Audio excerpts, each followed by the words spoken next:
Huangbo Siyun holds his staff horizontal across both palms, and the teaching hall of his monastery settles into stillness around him. The year is somewhere near 840 of the Common Era, and the mountain that gives him his name, Huangbo Mountain, in what is now Fujian Province, is cold in the way that stone mountains are always cold before the sun has cleared their eastern ridges. The monks filing into the hall do not speak. They find their places with the careful, unhurried movement of people who have learned over months and years that how one enters a room is not separate from what one finds there. Huangbo has not moved. The staff lies flat across his open palms, pointing left and right into the edges of the room, and his eyes are lowered, and the stillness he holds is not the stillness of a man waiting for something to begin. It is the stillness of a man for whom something is already entirely underway. The hall fills. No instruction has been given, and yet the monks arrange themselves with a coherence that resembles agreement. What Huangbo is doing, if doing is the right word for stillness, so complete that it has the quality of weather, is offering his first teaching of the morning before any words have arrived to complicate it. The staff does not point anywhere in particular. It holds no object of attention. It is simply a piece of wood balanced between two open hands, and for a moment the room holds the precise quality of before doctrine, before clarification, before the long work of distinguishing what can be said from what cannot. Before that moment collapses, as it will, into language. This is where Zen begins, historically speaking, not with a sutra, not with a commentary, not with the organized inheritance of Indian Buddhist scholasticism carried northward along the Silk routes into the monasteries of the Tang Dynasty court. It begins in a moment like this one, in a hall like this one, where something is being transmitted that the language of transmission cannot quite follow. The monks know this. Huangbo knows this. Huangbo knows this. The knowing itself is part of what the staff across the open palms means to demonstrate, that what is most essential in Buddhist practice had already been present before anyone thought to carry it from India to China, before anyone thought to write it down at all.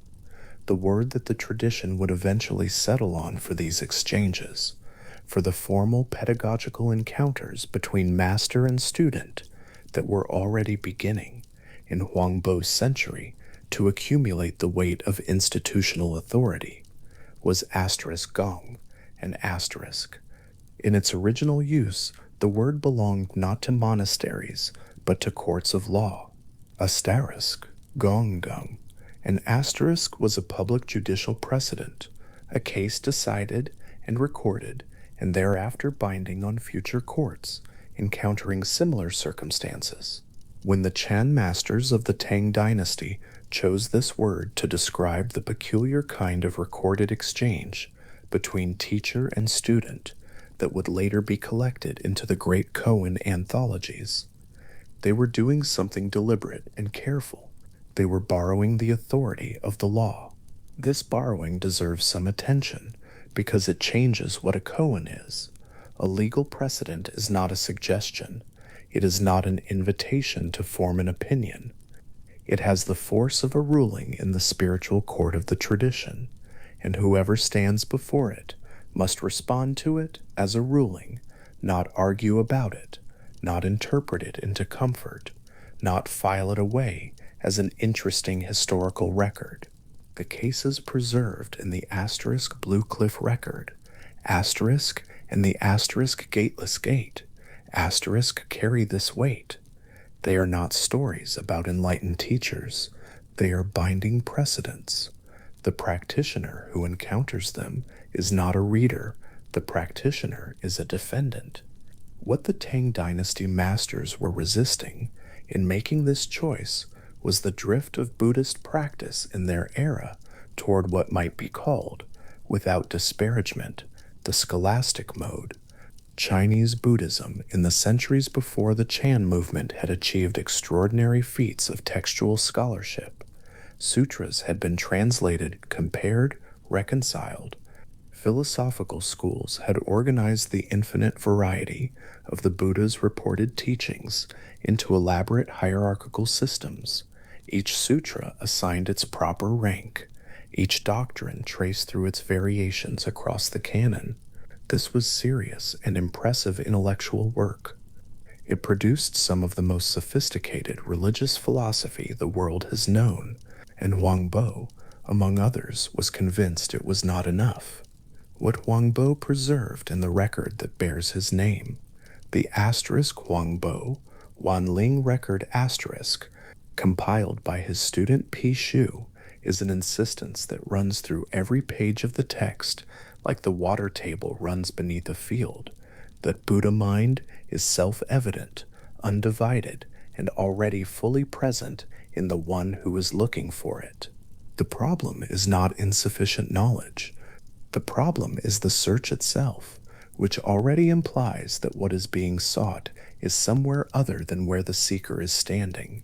Every attempt to grasp the Buddha mind through discursive reasoning, through the careful assembly of argument and inference, through the accumulation of doctrinal positions correctly held, moves the seeker sideways, not forward, in a direction that leads precisely away from what is present, without effort in the open moment before reasoning begins. This was not an anti-intellectual position, though it has sometimes been described as one. Huang Bo had read the sutras, his students had read the sutras. The monastery on the mountain was not a place of deliberate ignorance. What Huang Bo was identifying was something more precise, a category error. Conceptual understanding of doctrine, what the tradition called asterisk jia asterisk, and direct experiential realization, what it called asterisk jeng asterisk, were not different degrees of the same thing, in the way that a rough sketch and a finished painting are different degrees of the same representation. They were categorically different, in the way that reading about water and being immersed in water are different. The first, pursued without the second, left the practitioner spiritually inert, equipped with accurate descriptions of a territory that had not been entered. The distinction between asterisk G, asterisk and asterisk Zheng, asterisk was the philosophical cut that separated Chan from the rest of Tang Dynasty Buddhism. Not by rejecting textual practice, koans are nothing if not textual, but by refusing to let the text be the final destination. The text points.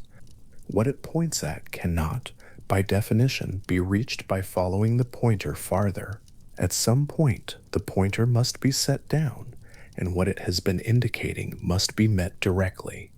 This is what the asterisk mondo, asterisk, was designed to precipitate. The asterisk mondo asterisk was the rapid exchange between master and student that lies at the heart of Chan pedagogy, the quick question and its stranger answer, the non sequitur that arrests the student's logical mind mid-stride, the silence that arrives where a teaching was expected. Unlike the Socratic dialogue that Greek philosophy had developed nearly 1,000 years earlier and many thousands of miles to the west, the asterisk mondo asterisk was not trying to lead anyone toward a reasoned conclusion. Socrates was genuinely trying to find the argument that would hold, the position that would survive examination, the answer that was more than the speaker had consciously known. His dialogues were instruments of clarification, even when clarification was painful. The asterisk mondo asterisk had a different function entirely. Its purpose was to carry the student to the exact edge where ordinary cognition collapses, not to take them beyond that edge, but to bring them to it and hold them there, in the precise moment where the mind's habitual apparatus of question and answer, category and comparison, finds no available purchase. in the exchanges preserved across centuries in the asterisk Blue Cliff Record asterisk, the asterisk Bayanlu asterisk, compiled in the Song Dynasty from Tang-era cases with commentary, and in the asterisk Gateless Gate asterisk, the asterisk Wumengguan asterisk, assembled by the monk Wumen Huikai in the 13th century. This moment of collapse is the whole point.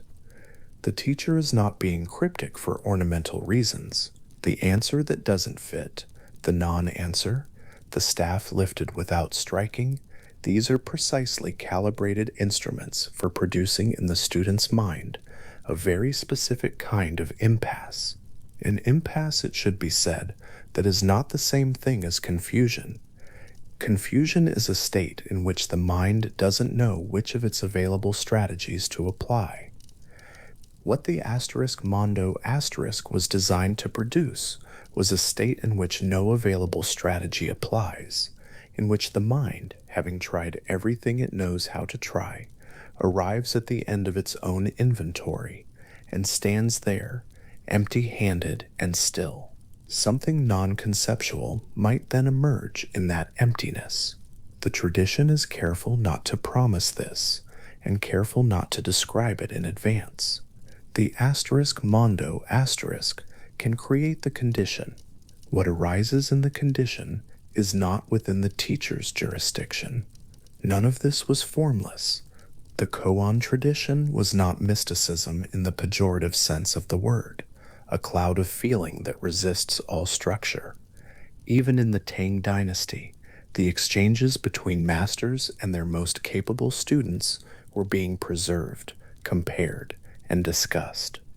A recorded exchange between the master Zhaodio Kongshen and a student asking whether a dog has Buddha nature, an exchange of startling brevity, Zhaodio's response a single syllable, was already traveling through the tradition by the 9th century, copied and recopied, and arriving on the desks of monks who would puzzle over it for years.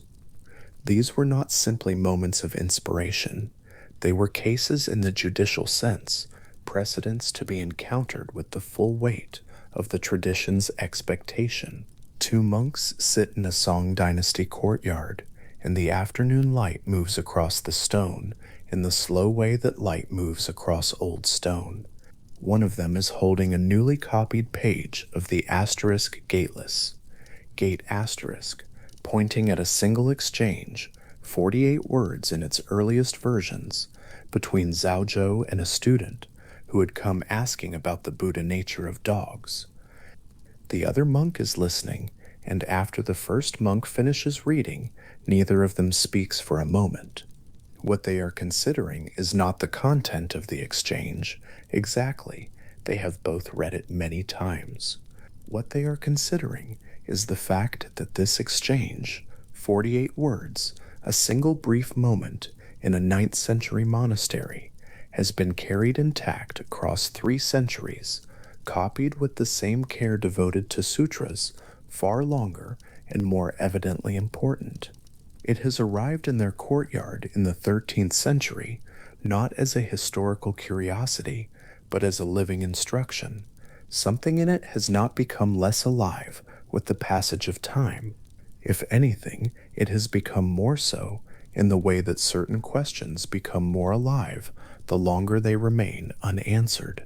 The process by which this happened, by which the asterisk Mondo asterisk became the koan, by which the koan became a formal pedagogical system with its own protocols and institutional apparatus, moved through many hands over many centuries, and the movement was never simply one of preservation. Each generation that received these cases also transformed them, and the transformation was itself a form of engagement. By the Song Dynasty, the koan anthologies were being equipped with commentaries and sub-commentaries and verse responses, each layer of interpretation both deepening the original case and demonstrating, by its own limitation, why the original case could not be exhausted by any commentary. The cases traveled. This is perhaps the most concrete thing to hold about the koan tradition, that its survival required physical transport, the actual movement of documents across actual geography, carried by people whose names are sometimes remembered and sometimes not. When the tradition crossed from China to Japan, as it did in two distinct transmissions that would shape Japanese Buddhism in different and lasting ways, what crossed was not an abstraction.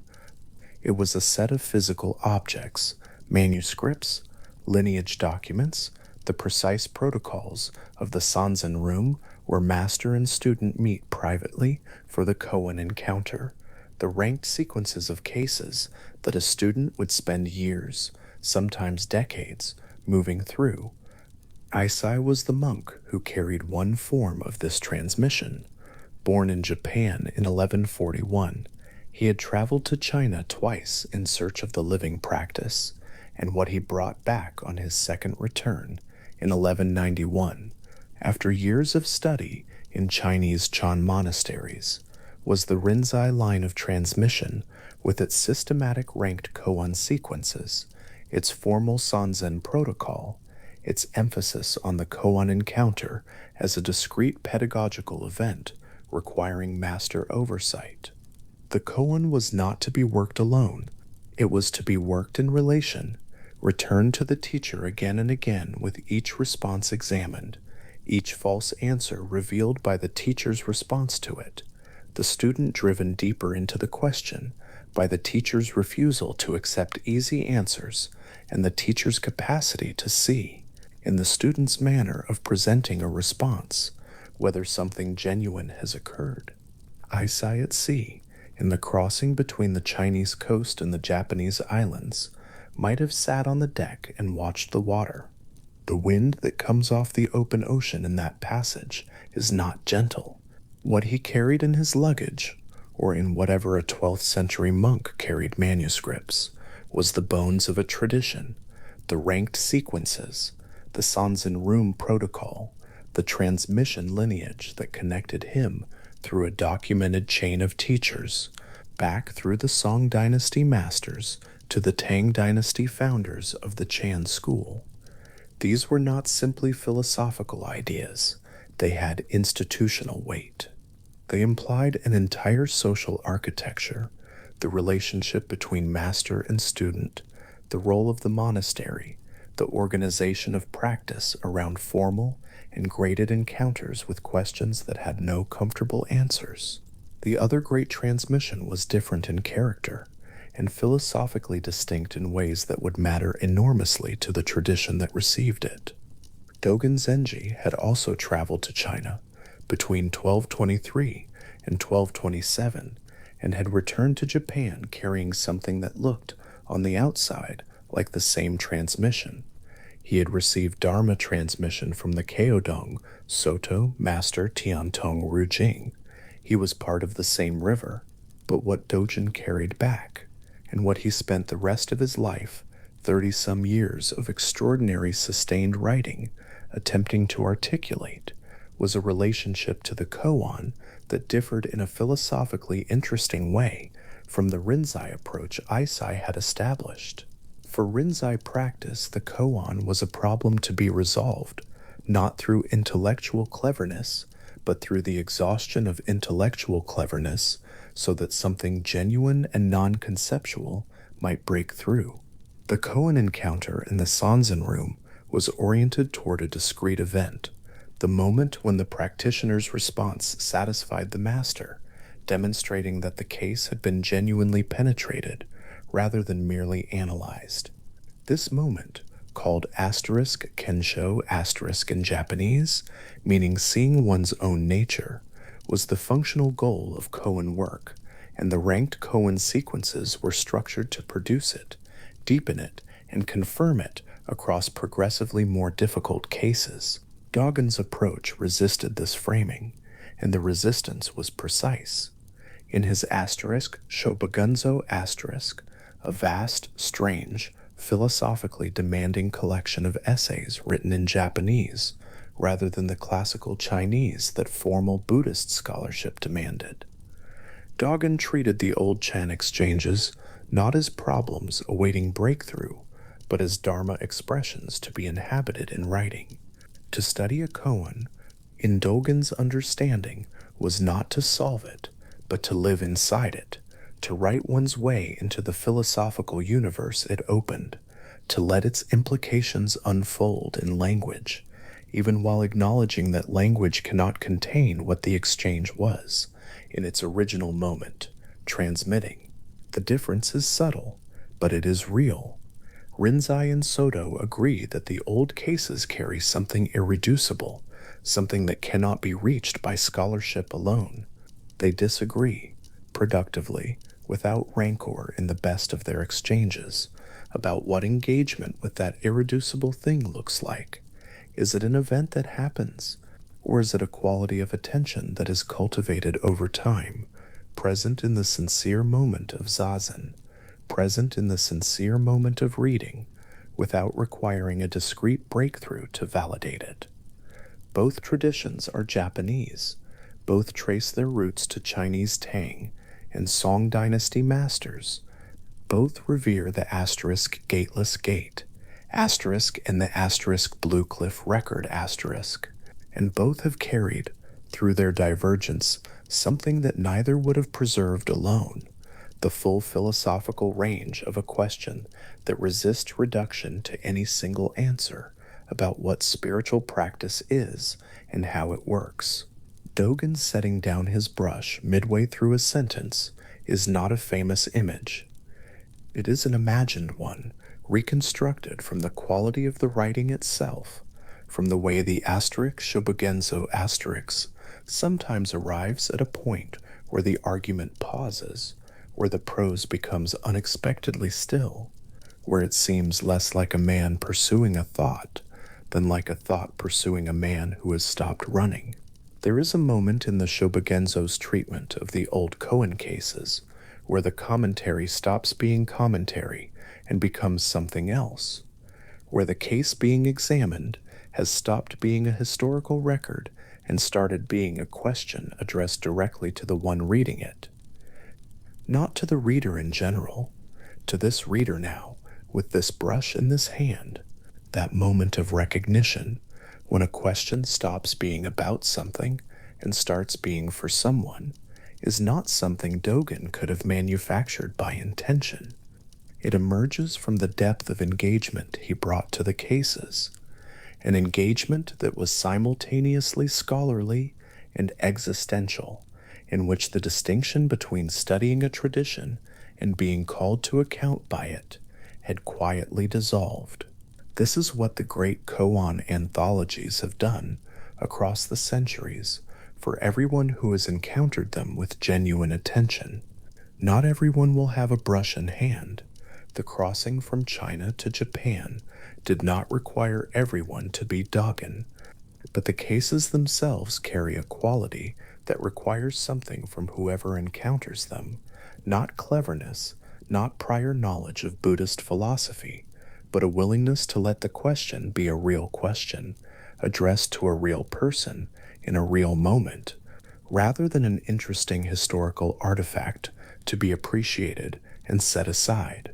The asterisk gateless gate, asterisks arrived in Japan carried by people like Aisai, in manuscripts held in traveling chests, in memory, in the lineage documents that trace the chain of transmission from teacher to student back through the Tang Dynasty masters to the tradition's roots. The crossing took time. The sea between China and Japan is not a gentle body of water, and the monks who made it in the 12th and 13th centuries were not making pleasure voyages. They were carrying something they considered irreplaceable, and they were carrying it with their bodies, on ships, in weather that had no interest in the significance of what they held. Aisai, sitting on the deck of a ship in the crossing wind, not yet knowing what Japan would do with what he was bringing, is a figure worth pausing on for a moment. He knew the tradition he was carrying. He had studied it for years.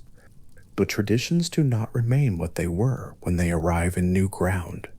Japan would take the Rinzai koan system, with its Sanzen room protocols and ranked sequences, and work on it for 8 more centuries, producing masters whose names are now as familiar in the tradition as the Tang Dynasty founders, producing encounters whose intensity the lineage documents record, with the same care given to the original Chinese cases. What Isai could not have known on the deck of that ship is that the tradition in his luggage was not yet complete, that it would require more crossings, more people carrying something carefully against their bodies through uncertain weather, before it became what it would become. That Dogen's separate and philosophically distinct transmission would arrive to stand beside his own, and that the productive tension between these two approaches would become itself a kind of koan for the tradition, whether awakening is an event that breaks through ordinary mind, or whether ordinary mind, fully attended to, is already the expression of what the tradition means by awakening. These questions are still open. This is not a failure of the tradition. The questions are still open because they are genuinely open, because they reach into a territory where the accumulated centuries of sincere practice have not produced a single agreed answer, which means either that the question is inexhaustible or that the answer, wherever it is, cannot be reached from outside through any amount of clever theorizing about those who have gone inside. The tradition has found this livable, more than livable. The great koan anthologies carried across water in the 13th century are still being carried in different forms across different bodies of water, and arriving in rooms where people encounter them for the first time and feel, as they always have, that the exchange on the page is not a historical record. It is a question addressed directly to whoever is reading. Every tradition begins somewhere specific. It begins in a teaching hall in Fujian province on a cold morning, a man holding a staff horizontal across open palms while monks file in around him. It begins in a courtyard where 2 monks crouch over a copied page and point at 48 words, discussing why these words have been carried intact across 3 centuries.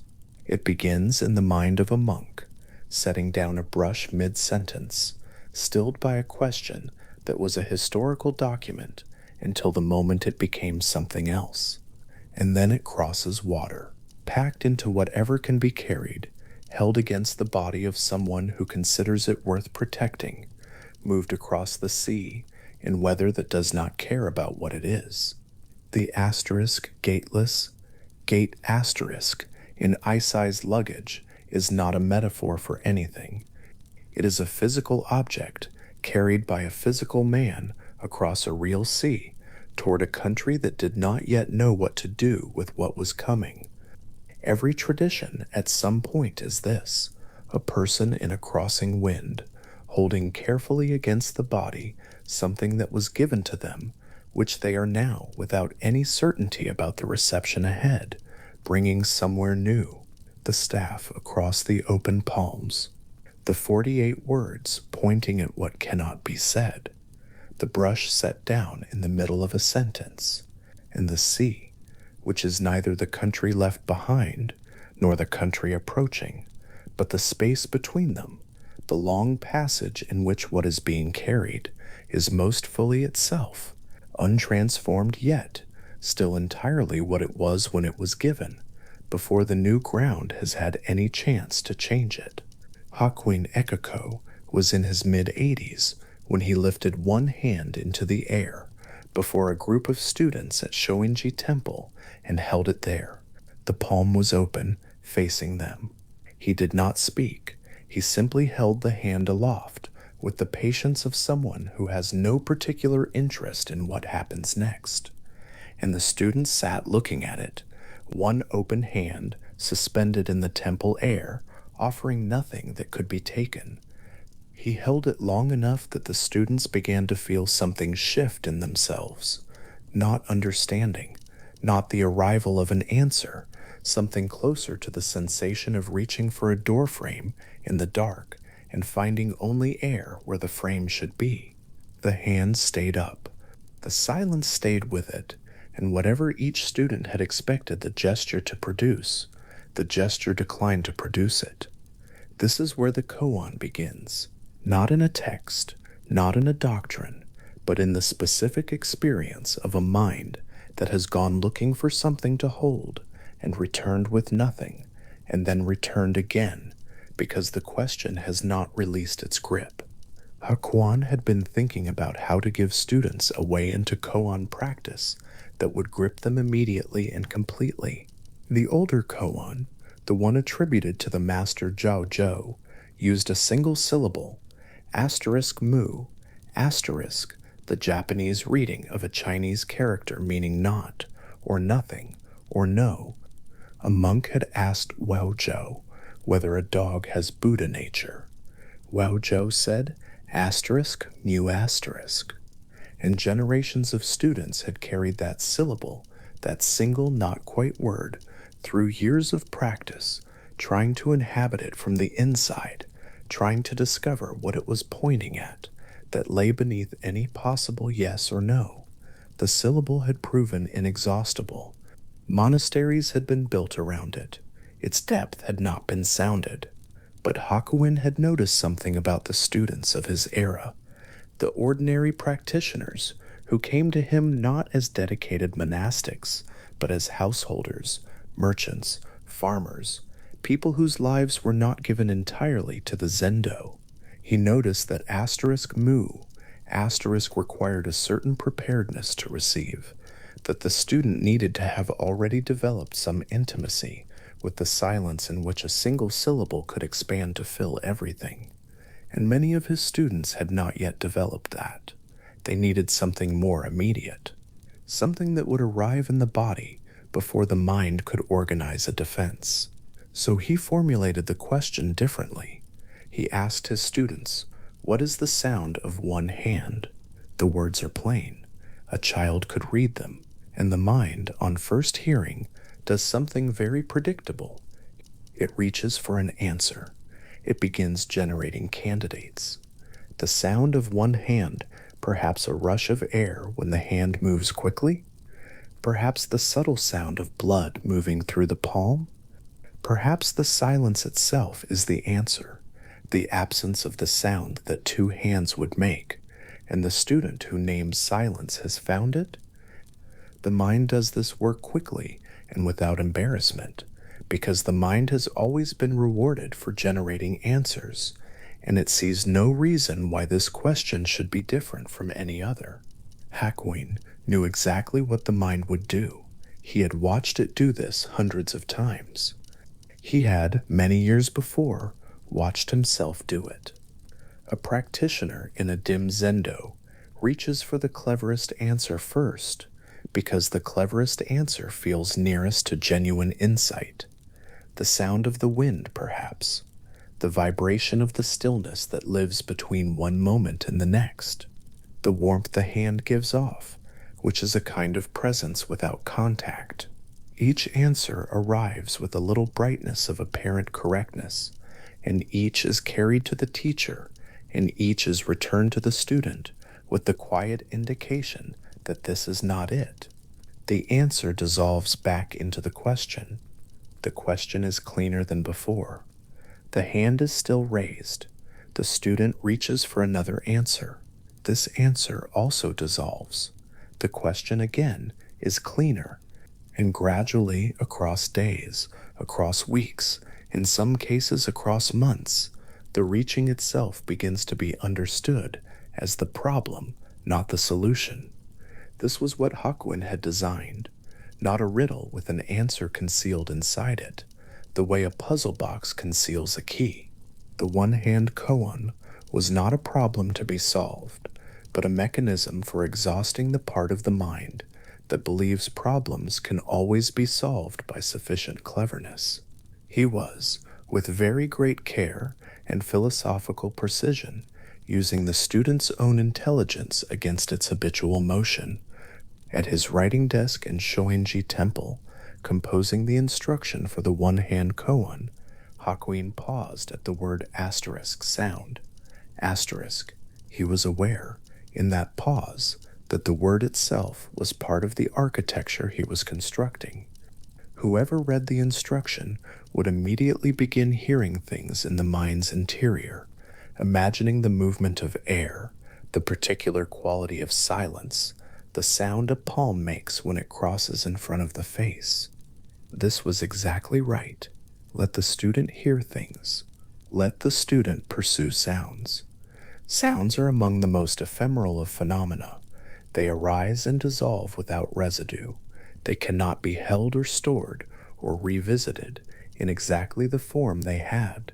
A student who goes hunting for a sound will find something that keeps disappearing, and the disappearing is the teaching. The term in Zen literature for what happens in the middle stages of genuine koan engagement is asterisk, daigadan, asterisk. It translates roughly as the great ball of doubt. The name requires some care because doubt in this context does not mean skepticism, the philosophical position that certainty is unavailable. It does not mean confusion, the state of not knowing which direction to go. What the great ball of doubt names is something more like an intense concentration of unresolved awareness, a quality of being fully awake and fully unable to rest in any conclusion that the practitioner must carry not only into meditation periods, but into the kitchen, into conversation, into the moment of lying down at night, into the gray early morning before the eyes have properly opened. The question is not left on the cushion when sitting ends. It has become something the practitioner wears. Hakuin described this state with care in his written instructions because he wanted students to recognize it rather than flee from it. The great ball of doubt is not blankness. It is not the numbness of an exhausted mind. It is, in his description, almost vibrant, a pressure that is also an aliveness, as though the unresolved question has compressed awareness rather than diffused it. A student in the midst of genuine koan engagement often reports that the senses sharpen rather than dull. The smell of incense becomes more itself. The sound of rain becomes more completely rain. This is not a side effect or a coincidence. It is the beginning of something the koan was designed to bring about, the temporary withdrawal of the mind's habit of categorizing and labeling experience before fully receiving it, so that experience arrives more directly than it usually does. A student carries the one-hand koan into the kitchen. The question goes with them. It is present while rice is washed, and the heat of the stove is felt, and the smell of the morning fills the room, and gradually something the student had not expected happens. The question stops being an abstract puzzle located somewhere in the thinking apparatus and begins to acquire a different quality, a warmth in the chest, a presence that is neither comfortable nor uncomfortable, something between a stone and a breath. The question has become embodied. It is no longer being thought. It is being carried the way the body carries its own weight, without effort and without choice. This is the phenomenological fact at the heart of what Hakuin designed. The mind that goes looking for the sound of one hand will not find it in the thinking register.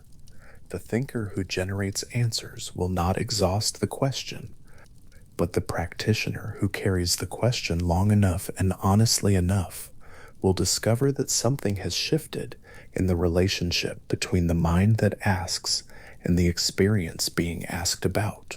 The question and the questioner begin to lose their clear boundary. Zen philosophy has a name for the faculty that is being exhausted in this process. The term is funbetsu shin, the discriminating mind, sometimes translated as the categorizing mind or the measuring mind. It is not a pejorative term. The discriminating mind is enormously useful. It is the faculty that distinguishes friend from stranger, ripe fruit from unripe, the safe path from the dangerous one. Without it, no navigation through ordinary life is possible. Zen philosophy does not propose abolishing it or permanently suppressing it. What it proposes is something more precise, discovering the level of experience that lies prior to the discriminating mind's operation, the level at which phenomena have not yet been divided into the categories the discriminating mind applies to them. The discriminating mind has a particular relationship to the one-hand koan. It reads the question and immediately sets to work doing what it does. Dividing, categorizing, measuring, it identifies the word asterisk sound, asterisk, and retrieves everything it knows about sound. It identifies the phrase asterisk, one hand asterisk, and compares it to the stored concept of two hands clapping, which it knows is the canonical sound-producing configuration. It measures the deficit. One hand is absent the hand it needs to make the familiar sound. It begins searching its categories for what might substitute. Wind, breath, stillness, silence. The discriminating mind goes through these with real efficiency, offering each as a solution, watching each refused by the teacher, and returning to search again. What Hakuin understood, and what the architecture of the koan embodies, is that the discriminating mind cannot solve this problem because the problem is not located in the register the discriminating mind operates within. The question of the sound of one hand is not asking for information about acoustics.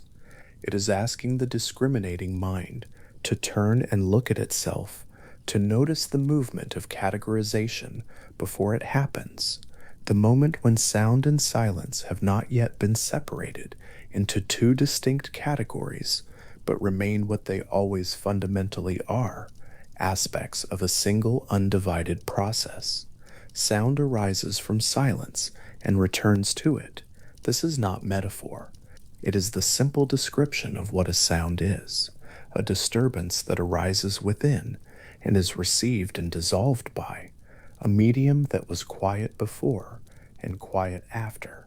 Silence is not the absence of sound, the way darkness is the absence of light, as though sound and silence were opposed substances, one present when the other is not.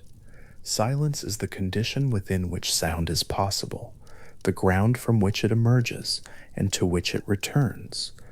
In the Zen understanding of asterisk sunyata asterisk, the Sanskrit term translated as emptiness or openness, the apparent opposition between sound and silence is not an ontological fact about the nature of things.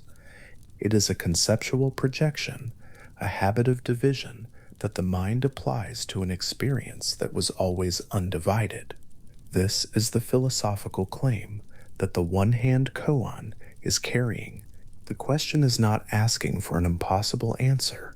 It is asking the practitioner to notice the conceptual habit that makes the question seem impossible. The sound of one hand that has not been set in opposition to another hand, one hand that is not the lesser half of a sound-making pair, but simply one hand in the fullness of its being, is not a paradox at all. Once the division that made it seem paradoxical has been seen for what it is, the paradox is in the framing, and the question is designed to make the practitioner notice the framing. This is the position the koan shares with a much older strand of Buddhist philosophical inquiry. The Madhyamaka school, developed in India in the 2nd century of the Common Era, held that all conceptual oppositions, self and other, existence and non-existence, arising and ceasing, are conventionally useful scaffolding rather than features of reality as it actually is. They are the mind's instruments for navigating experience, not the structure of experience itself. Zen practice, in the Japanese inheritance of Chan Buddhism, absorbed this understanding not as a doctrine to be studied, but as a territory to be entered, and the koan was one of the primary instruments of entry. The apparent absurdity of asking for the sound of one hand is precisely, structurally, the expression of non-duality, the demonstration that the conceptual opposition between one-hand sound and two-hand sound is a convention rather than a fact, and that the practitioner who has genuinely worked through the koan has not found a new piece of information, but has seen, at least briefly, the ground beneath the convention. Two practitioners sit side by side in the meditation hall in total silence.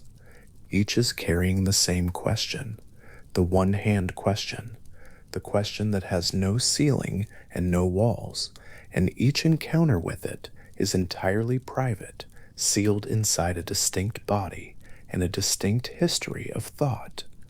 The shared silence between them is not empty. It contains both of their not knowings at once.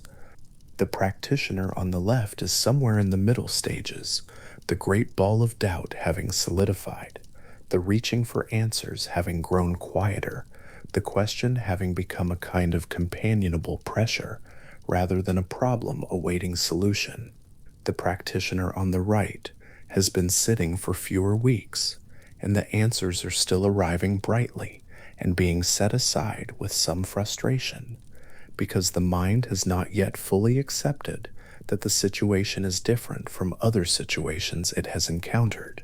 Both are exactly where they are supposed to be. Hakuin was specific about this in his teaching.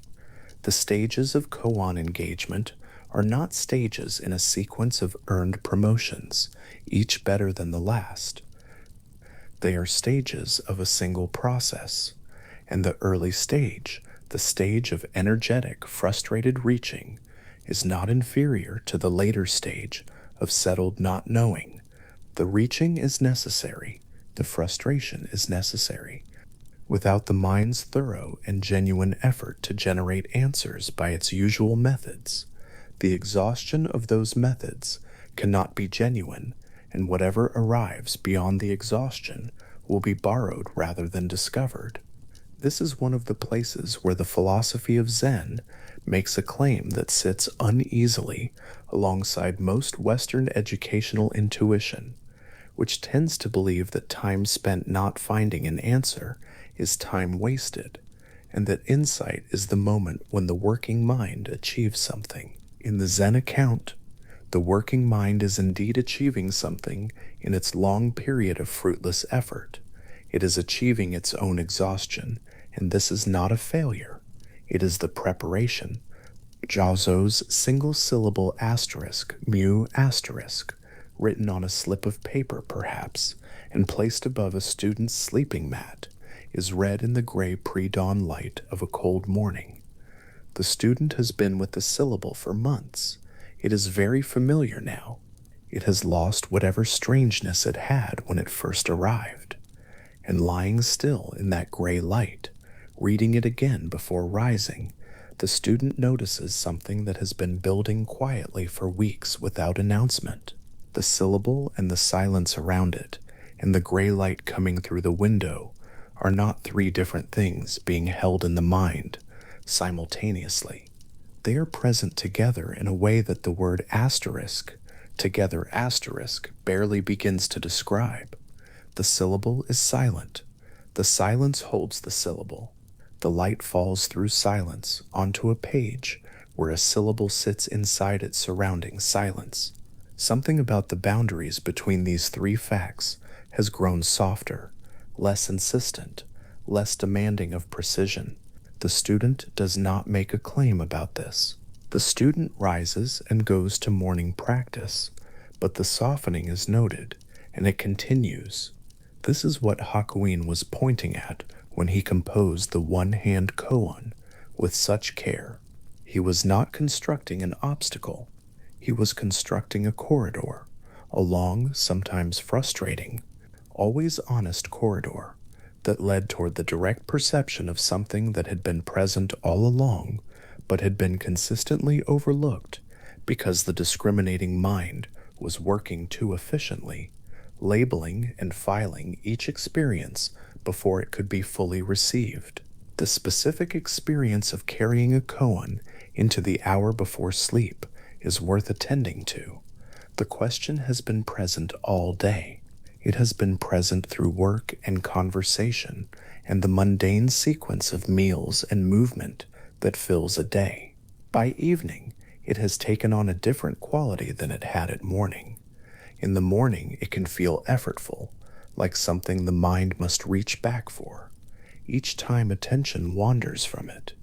By evening, it is usually settled somewhere more interior, not forgotten, not resolved, but integrated into the breathing and the quiet in a way that no longer requires the effort of recall. The question has stopped being a task and become something more like a companion. And when the practitioner lies down, the question lies down with them. It is still there in the dark. It is still the question it has always been, the same question, still unanswered, still perfectly intact as a question, but it has changed in texture the way water changes when it becomes very still. The surface that was disturbed all day by the activity of addressing it has quieted. The question sits in open dark, like something with weight and warmth. It asks nothing of the person holding it. It does not demand resolution. It rests in the resting mind, the way a stone rests in the bed of a slow river, held by the current, held by the weight of water, not going anywhere. Hakuin knew this quality of late evening koan presence. He had described it in his letters to students, in his paintings, in his remarkable calligraphic asterisk, Daruma asterisk figures, where the fierce patriarch's eyes stare outward, with an attention that is also somehow restful. He understood that the koan was not only a meditation room instrument, it was a full-day practice, and the hour before sleep was one of its most naturally productive territories, because in that hour the discriminating mind begins its own voluntary relinquishment of the day's categories, and in that relinquishment there is a natural alignment with what the koan has been pointing toward all day. The Zen tradition distinguishes very carefully between two kinds of not knowing. The first is the not knowing of ignorance, the absence of information, the deficit of understanding. A student who has never heard the question of the sound of one hand does not know the answer, but this not knowing has no particular value. It is simply absence. The second is the not knowing that has come through and beyond the complete effort of knowing, the not knowing that remains after every answer has been tried and found insufficient, after the discriminating mind has worked itself fully and honestly and come to the edge of its own competence. This second not knowing is sometimes called don't know mind asterisk in the Korean Zen tradition. It is not passivity. It is the specific quality of awareness that remains when the active pursuit of answers has been genuinely released, not abandoned, but completed, set down with a certain dignity, recognized as having done what it could. The one-hand koan is in Hakuin's design, a reliable mechanism for getting from the first kind of not knowing to the second. The path runs entirely through effort, through the genuine and sustained effort of trying to answer the unanswerable by ordinary means. There is no shortcut into genuine not knowing. The practitioner cannot decide to inhabit don't know mind, the way a person decides to change posture. The quality arrives when it arrives as the residue of having genuinely tried and genuinely found the limit of trying. And this is why the frustration of early koan practice is not a problem to be managed, but a condition to be honored. It is the form that sincere effort takes when sincerely applied to a question that cannot be resolved by effort. A practitioner in the early weeks of koan practice might notice something unsettling. The question seems to become more mysterious, not less, the longer it is held. Most questions yield ground to sustained attention. The question of the sound of one hand does the opposite. It becomes larger. It becomes more completely itself. Every apparent inroad turns out to be a surface the mind created rather than a feature of the question's actual structure. The student who reaches this recognition, the recognition that the question is not getting smaller, no matter what is applied to it, is at a significant threshold. The discriminating mind is beginning to notice the edge of its own territory. This is the moment Hakuin was building toward in his design, not the breakthrough beyond the edge that belongs to a different register, a different time, but the clear seeing of the edge itself. The student who has genuinely come to the edge of what the categorizing mind can do has discovered something philosophically important. Not every question is located in the territory that conceptual thought navigates. Some questions are asking the questioner to notice the territory the questioner is in, rather than to cross into a different one, and this noticing is not a failure to answer. It is the beginning of a different relationship to the question, one in which the question is not a gap to be filled, but a presence to be inhabited. The practitioner at the edge of sleep notices the one-hand question still sitting quietly in the fading mind. Every answer that was tried today has been tried before and will not be tried again tonight. They have all dissolved back into the question they came from.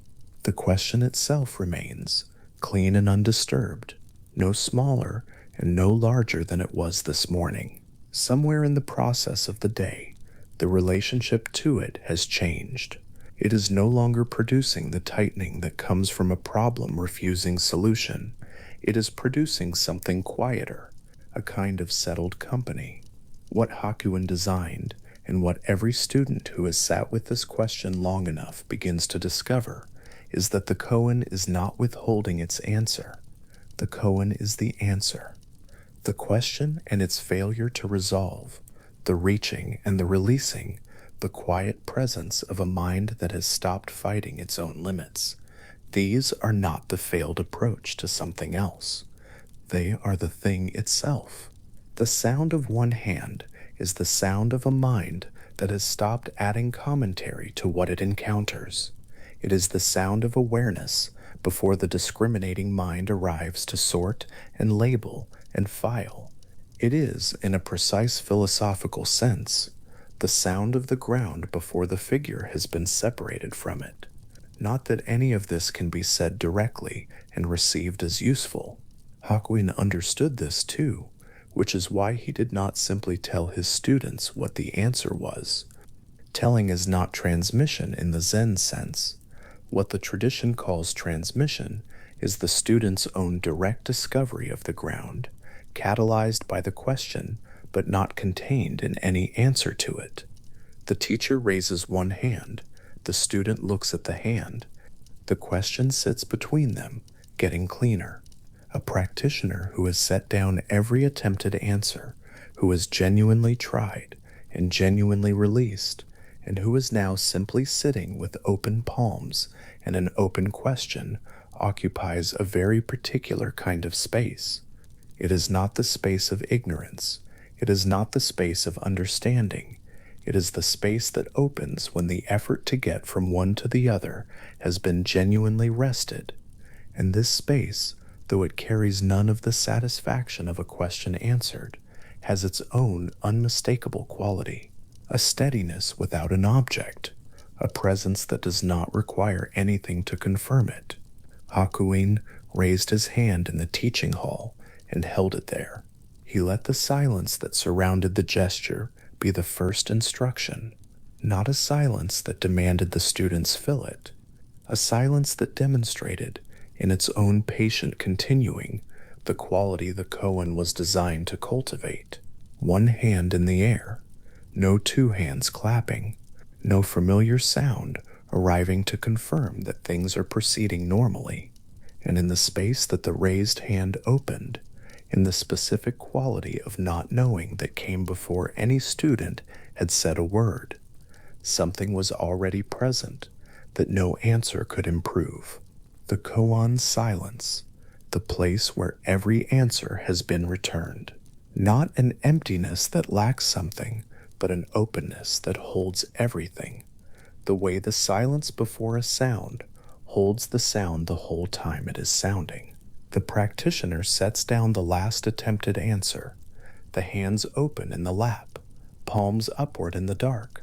The question is still here. It has been here all day and all evening and into this last waking hour, and it has not required anything from the one carrying it. It is simply here, in the dark, familiar and spacious, asking nothing, containing the whole day's reaching, and releasing the way a river contains the movement of its own water, not holding it still, but holding it. Whatever the sound of one hand is, it is the sound of this, the sound of a question that has become the quality of the air, the sound of a mind that has stopped dividing what it encounters into sound and silence, into question and answer, into the one hand and the two, the sound of awareness resting in its own uncluttered presence, before the categorizing begins again tomorrow, before the day arrives with its demands, before anything at all has been added to the simple fact of this darkness, this breathing, this wide and patient open space that holds the question and the questioner together without requiring either of them to be anything other than what they already quietly are. Dogen Zenji was 32 years old when he laid his brush against the first page of what would become the asterisk Shobogenzo, asterisk, and before he completed the first character, he paused. The brush held its ink. The character for asterisk Buddha, asterisk requires a particular steadiness, not the steadiness of a held breath, but the steadiness of something already settled before the hand moves, and he wanted to feel that in his fingers before he made it permanent on the page. Outside, the grounds of Koshoji Temple, near Kyoto, were quiet in the way that temple grounds are quiet in the early morning, which is not the absence of sound, but the presence of something beneath sound, something that the birds and the wind and the distant bells all move across without disturbing. He held the brush. Then he wrote. What he was beginning to write was an inquiry into the nature of mind that would occupy him in various forms for the rest of his life. It was not an inquiry in the Western philosophical sense, not a systematic argument building toward a conclusion that could be stated, defended, and stored. It was something closer to a series of returns. The same territory approached from different angles, in different seasons, by a mind that was not trying to exhaust the territory, but to inhabit it. And the territory, as Dogen understood it, was nothing other than this, that the mind which is reading these words, the awareness that is present right now in this room, in this body, in this breath, was never separate from what every tradition of awakening was pointing toward. It was already that. It had always been that. The path was not a journey toward something absent, but a long, careful act of noticing what was present, and had always been present, covered not destroyed, obscured not lost. The foundational claim of Zen philosophy, the claim that every sentient being already and completely possesses the nature of awakening, carries a philosophical weight that is easy to slide past. It is the kind of claim that sounds like consolation, like a kind thing said to someone discouraged, and for that reason it is possible to hear it and immediately set it aside. But the tradition insists it is not consolation. It is a metaphysical statement about the structure of existence, as precise in its way as any claim in Western philosophy, and far more difficult to sit with, because it cannot be verified by argument, and it cannot be disproven by argument. It can only be investigated directly by the body sitting still, by the attention returning again and again to what is actually here, by the slow and patient erosion of everything that was added on top of what was always already the case. In Japanese, the word is busho, Buddha nature, and the tradition uses it to mean something irreducible, not a capacity that can be developed, not a quality that appears under the right conditions and disappears under the wrong ones.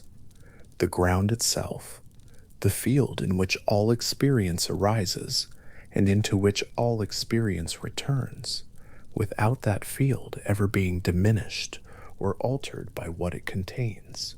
Dogen returned to this again and again in his writing, and each time he returned the description shifted slightly, not because he was revising his position, but because the thing he was pointing at exceeds any single formulation and requires circling. He wrote about mountains walking. He wrote about the self being dropped away.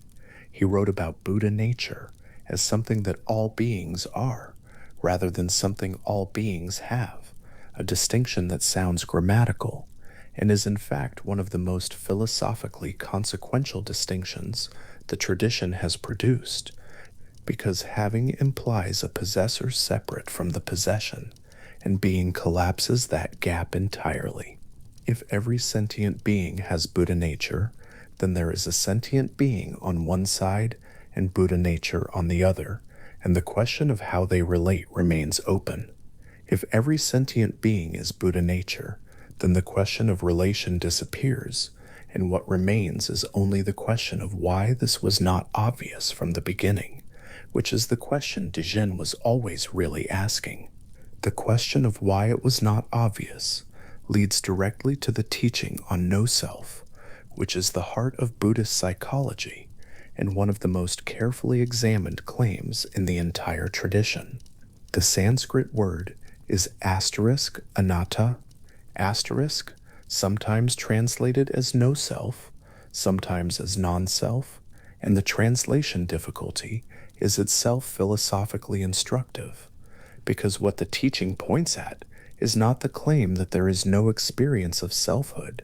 Experience of selfhood is constant and undeniable, but the claim that this experience, when examined carefully, turns out to be a process mistaken for an entity, a stream of events cohering moment to moment, arising in dependence on conditions, without any fixed center that persists unchanged through all of it.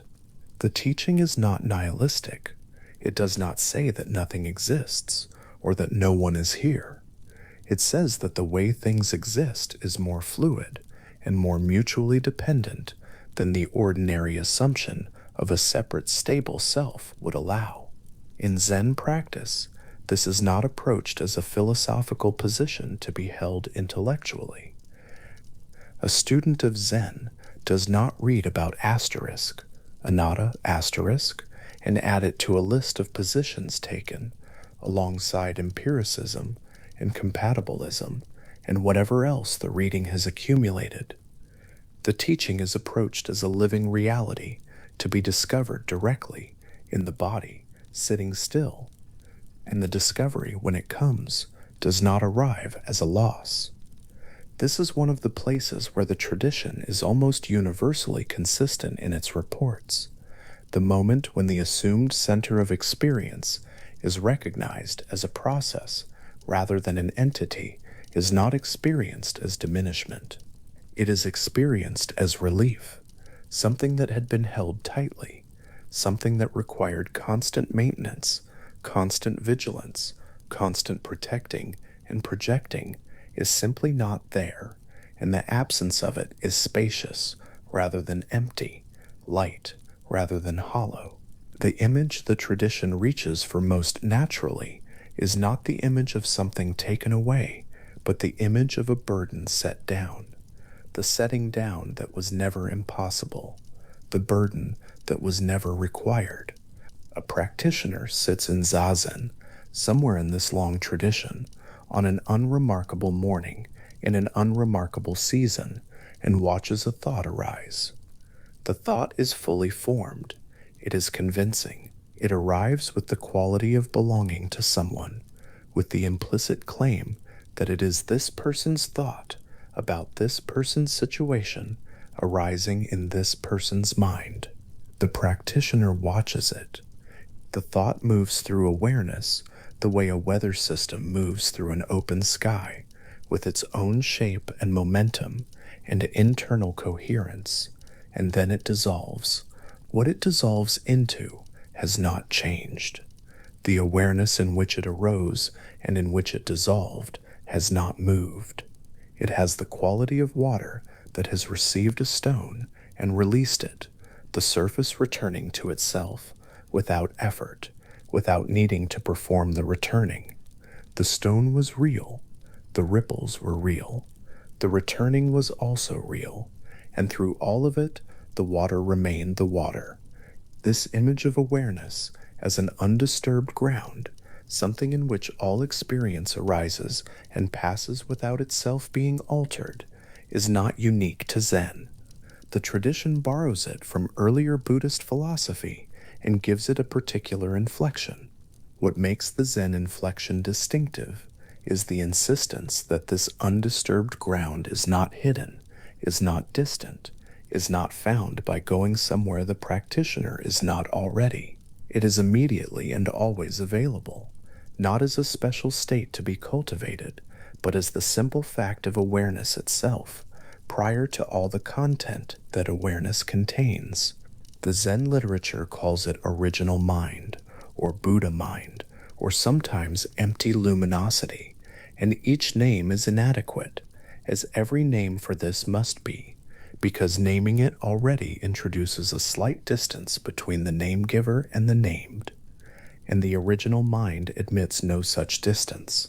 This is where Dogen's philosophy becomes most precise and most strange, and also most useful for sitting quietly in the dark.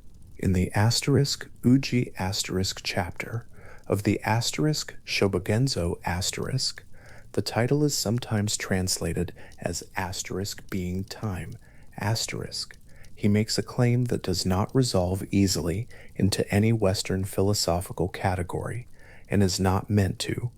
The claim is that being and time are not two separate categories, not a realm of existing things moving through an independent medium called time, but a single indivisible fact. Each moment of existence, in Dogen's formulation, is the total expression of time itself, without remainder. The mountain in this moment is not the mountain persisting through this moment.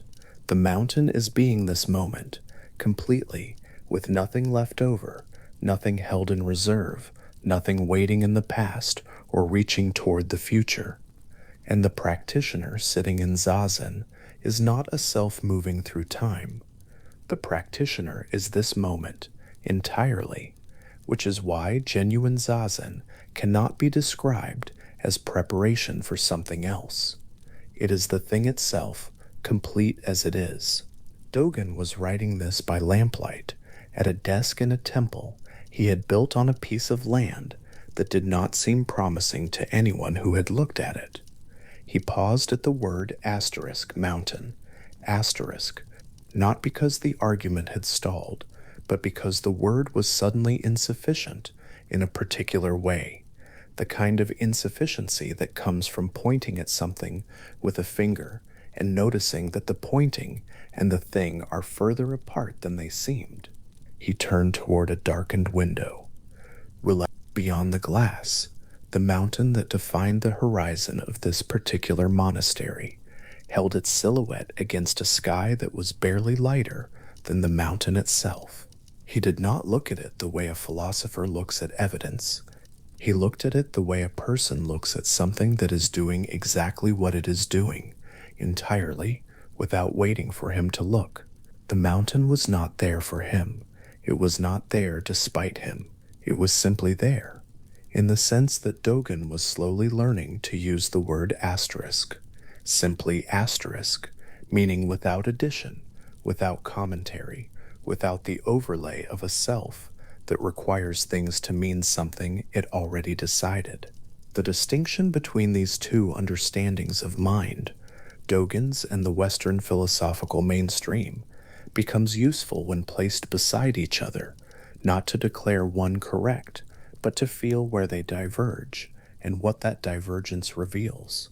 Descartes, sitting in his heated room in Germany in 1619, was asking a different question from a different angle. He wanted to find the one thing he could not doubt, the foundation beneath all the uncertainty that methodological skepticism could produce, and he found it in the act of thinking itself.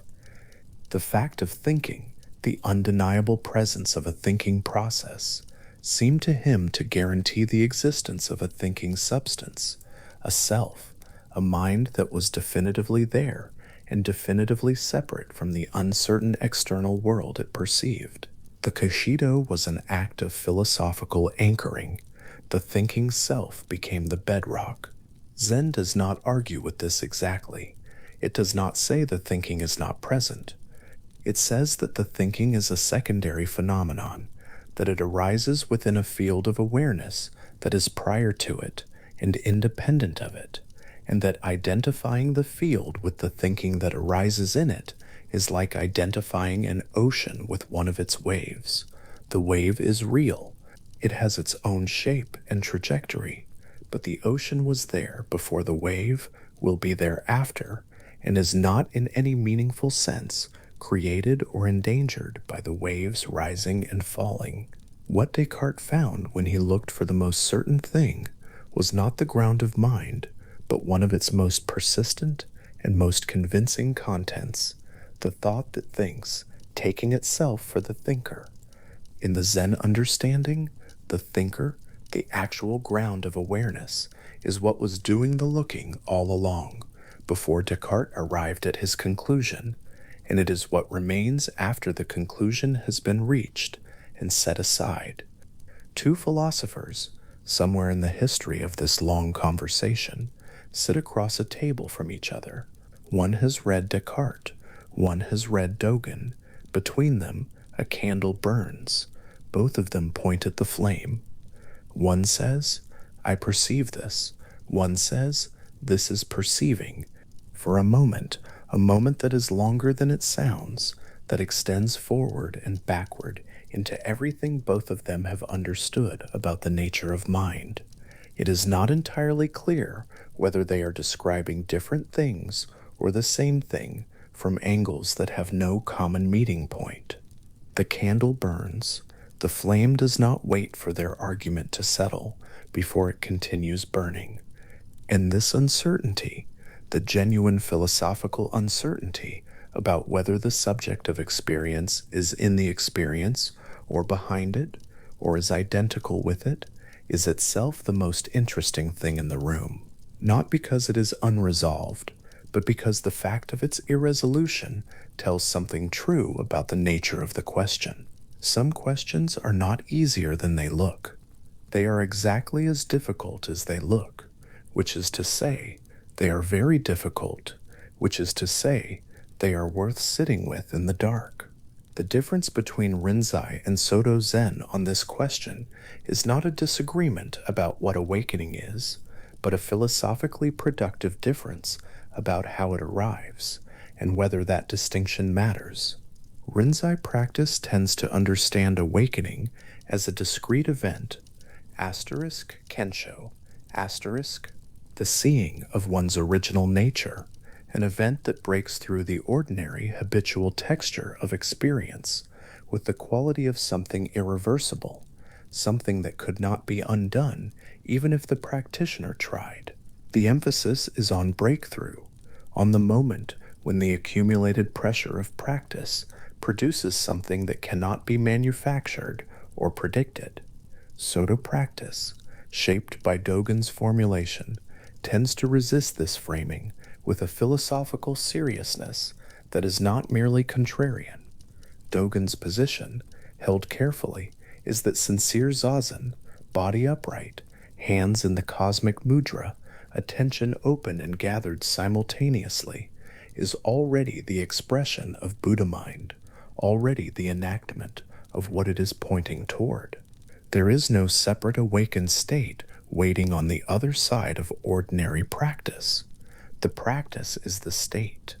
The tension between these two positions is not resolved, and perhaps should not be. It is one of the more interesting productive tensions in the tradition, because it is really a question about the phenomenology of understanding, whether insight arrives discontinuously in events or continuously as the gradual inhabiting of a territory that was always the right territory. Many practitioners report that both accounts seem true at different times, and the tradition, taken whole, does not insist on choosing. What both accounts agree on is that what awakening reveals is not something imported from outside, not a special state delivered by grace or effort, but the nature of what was already here. The ordinary awareness of an ordinary morning, looked at clearly enough, without addition. A student has carried the doctrine of no self through 3 years of reading and recitation, and has understood it in the way that a careful reader understands a proposition, felt the logic of it, seen where it follows from the premises, been able to explain it to someone else in terms that would satisfy a questioner. Then, one morning, a ceramic cup breaks. The cup was old. It had a particular quality that the hand knew. It fell and broke, and the student sat with the pieces on the floor and noticed what was happening in awareness. Grief was there. Real grief, not the performance of grief, not a philosophical illustration of grief. Grief with the full weight of something genuinely lost. And the grief was arising in awareness, the way a cloud crosses an open sky. Present, real, fully itself, and not owned by anyone in particular, not attached to a fixed center that was being damaged by the loss. The cloud was the cloud. The sky received it and remained sky. The grief was the grief, and the awareness that held it was the same awareness that had held everything else, the morning light, the sound of the bell, the thought that interrupted the silence before the thought dissolved, and it had not been made smaller or more fragile by any of it. This is not an argument. It is a description of something that happens in the tradition's account when the teaching of no self stops being a doctrine and begins being a direct observation. The observation does not make grief less. It does not make loss lighter in the immediate sense. What it changes is the relationship between the experience and the imagined center that experiences it, and when that center is revealed as a process, as something arising in awareness, rather than something that awareness arises in, the result is not the destruction of experience, but its liberation into a larger field. The grief is fully itself. The awareness is fully itself. Neither diminishes the other. And this, the tradition says, is what it was always like, before the doctrine, before the practice, before the first word about any of this. It was always like this. The practice is the long noticing of what was always the case. Dogen's asterisk, Uji asterisk, chapter circles this territory from a direction that Western metaphysics does not naturally approach. Being and time, in most Western philosophy, are the framework within which things exist and change. They are the container, not the content. In Dogen's account, this framing already introduces a subtle error, because it posits a container separate from what it contains, a time through which things pass, rather than a time that each thing completely is in this moment. His formulation is compressed in the way that all the most precise things are. Asterisk each moment of existence is time itself, completely, without remainder. Asterisk, the mountain is not in time. The mountain is time, right now, in this precise shape, and this precise weight, and this precise relationship to the clouds that are moving past it. The practitioner sitting in the morning zendo is not a self passing through a moment. The practitioner is this moment, which is not a comforting thought, not a poetic way of saying something simpler, but a technical philosophical claim about the relationship between consciousness, existence, and duration that carries implications the tradition has been unpacking for 8 centuries. One implication is what Dogen calls asterisk genjo koan, asterisk, the koan of existence as it actually is. Not a puzzle to be solved, not a question waiting for its answer.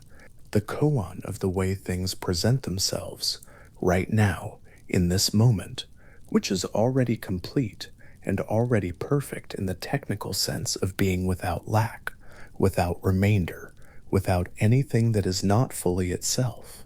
The tree outside the window is not trying to be a tree. The breath is not trying to be a breath. The awareness in which all of this is occurring is not trying to be aware. All of it is simply and completely itself, moment to moment, in the way that Dogen's brush was simply and completely itself, when it held its ink above the first page of the asterisk shobogenzo, asterisk and waited for the hand to find its steadiness. A monk who has practiced for 30 years is asked what Buddha nature is. The question is old.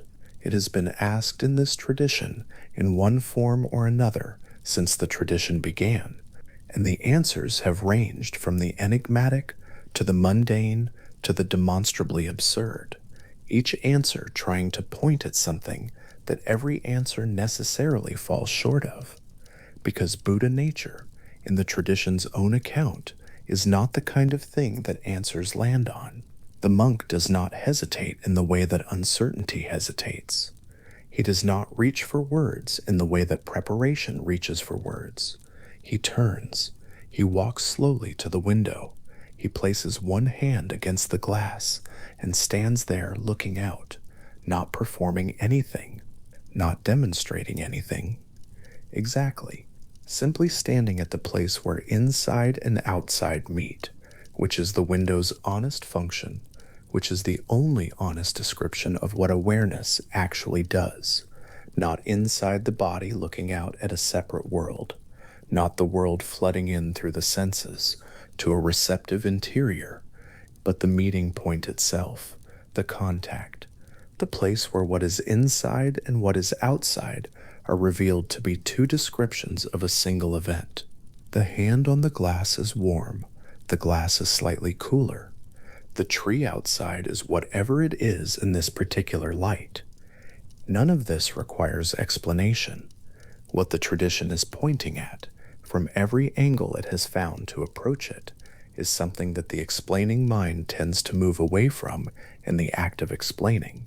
This is one of the genuine philosophical puzzles of Zen, not a koan in the formal sense, but a structural difficulty in the transmission of the teaching, which is that the teaching is about the nature of the very awareness that is being used to receive it. The eye cannot look at itself. The hand that holds the cup is not the object of its own grasping, and yet the tradition insists, and 8 centuries of practitioners have found reason to agree, that something becomes available when the mind stops trying to grasp itself and simply rests in what it already is. Not a conclusion, not a state of understanding arrived at after sufficient analysis, something more immediate and in a certain sense far simpler than any analysis could produce. The simplicity is not available to impatience. This is important. The tradition is not saying that awakening is easy, or that the ordinary uncultivated mind is already perfectly expressed in its natural habits of distraction and grasping and reactivity. It is saying something more precise, that beneath all the habits, beneath all the conditioned patterns of cognition and feeling and response, there is something that was never conditioned, never constructed, never assembled from parts. And this something, call it original mind, call it Buddha nature, call it empty luminosity, is what Doggin's brush was resting in when it paused above the first character, and what the old monk was resting in when he placed his hand on the glass and looked out, and what the practitioner in the zendo was resting in when the thought dissolved and the water returned to water without effort. The Descartes account and the Dogen account are not finally reconcilable, and this is not a failure of either. They are, in the most honest sense, answering different questions. Descartes was asking what he could not doubt, and found thinking. Dogen was asking what was present before and after and during thinking, and found something that thought cannot contain, but without which thinking could not occur. Both of them are pointing at something real. Both descriptions are accounts of actual experience, the experience of thought as the most certain thing available, and the experience of awareness as something prior to and wider than any particular thought. The gap between them is not a problem waiting to be solved. It is the philosophical landscape, and the landscape, looked at long enough, with the specific patience that sitting in stillness tends to cultivate, begins to look less like a problem and more like a terrain that is not going anywhere. A terrain that was here before this inquiry began, and will be here when it ends, and that continues to present itself in ordinary moments, in the quality of early morning light, in the moment between sleeping and waking, when the self has not yet reassembled itself into its habitual configurations, in the unremarkable sensation of a hand resting open on a lap, warm, belonging to no one in particular, present without requiring an audience. Something in the awareness that is reading or hearing these words has remained unchanged through everything that preceded this moment. The thoughts that have arisen and dissolved, the images that formed and released, the subtle movements of recognition and resistance and mild curiosity that accompanied the argument. Through all of it, something has been simply here, not observing from a distance, not standing behind the experience watching it arrive. Simply present, the way water is present in rain, not as a thing that the rain carries, but as what the rain already is completely, without remainder. The ground beneath thinking is not found by searching. This is perhaps the single most practically useful claim the tradition makes, and it is also the hardest claim for the searching mind to receive, because the searching mind tends to interpret the instruction as a different kind of searching. Find it by not searching, the searching mind says to itself, and begins to look for not searching as intensely as it was looking for anything else. But the tradition is saying something simpler. It is saying that the ground is already here. It does not need to be found. It needs only to be noticed. And the noticing is not an action that creates the thing noticed. It is more like the moment when a person lying down, attention gathered slowly inward from the day's accumulated contents, notices, without having looked for it, that the floor was there all along. The floor that received the weight, the floor that asked nothing, the floor that continued, through every thought and every hour and every gradual releasing of the day's claim on attention, to simply hold what it was asked to hold, without commentary, without effort, without ever having been anything other than exactly what it was. Doggin's brush returned to the page. The character was completed. Outside, on the grounds of Koshoji, the morning had continued into itself, and the quality of silence beneath the birds and the bells had not changed and would not change and had never needed to. The awareness present in that particular lamplight room, in that early hour, in that 32-year-old body, holding a brush with the steadiness of something already settled, that awareness was not a historical event. It was not something that happened once in a temple near Kyoto and is now over. It is the same awareness that is present right now, in this room, in this body, in this breath, not a copy of it, not a later version of it, the same undivided, undisturbed ground in which every thought arises and returns, in which every question is held and released, in which the floor is always already there and has been there, and asks nothing more than to continue receiving what it has always received, with patience and with perfect evenness, and with a stillness that makes no claim about itself at all. Vimalakirti was sick, or said he was sick, and the whole of the teaching began there. His room was small by design, in the city of Vaishali, in a house that could have been larger. The layman had chosen a single spare chamber, not from necessity, but from the same instinct that makes a calligrapher choose the narrowest brush for the most important stroke. Bodhisattvas had come from across the known world to visit him in his illness. They crowded the doorway and stood in the courtyard beyond, because the room itself could not hold them. And now Manjushri, wisest of the Bodhisattvas, had asked the question that the whole gathering had been moving toward, a question about non-duality, about the place where all oppositions finally come to rest. Each of the Bodhisattvas present had given an answer. The answers were luminous. They came from every corner of the tradition, and each one genuinely tried to say where the conceptual scaffolding of duality gives way to something that cannot be divided into this and that, here and there, sacred and ordinary. 31 answers had been given, and then the question reached Vimalakirti. He did not speak.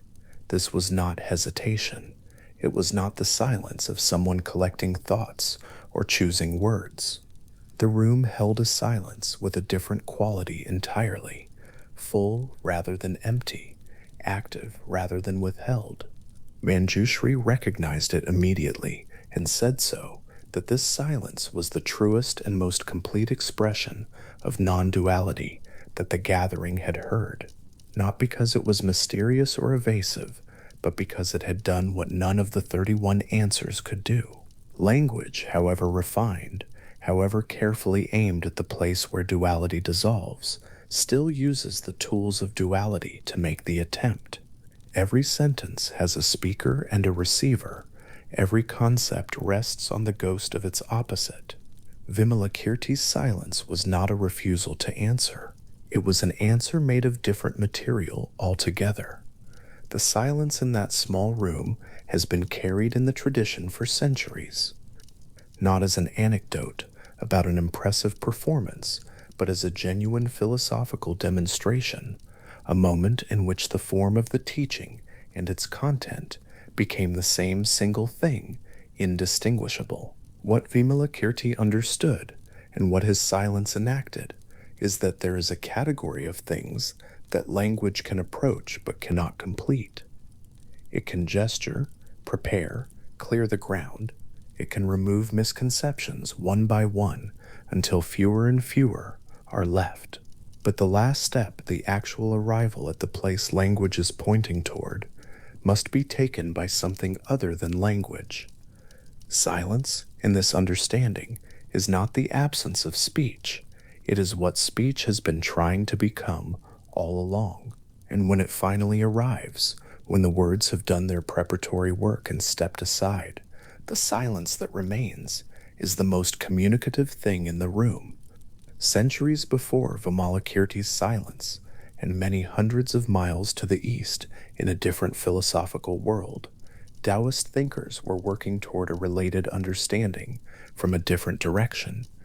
The Tao, the underlying nature or way of things, if those words can be allowed without too much distortion, could not be defined. The text that bears its name opens by saying as much.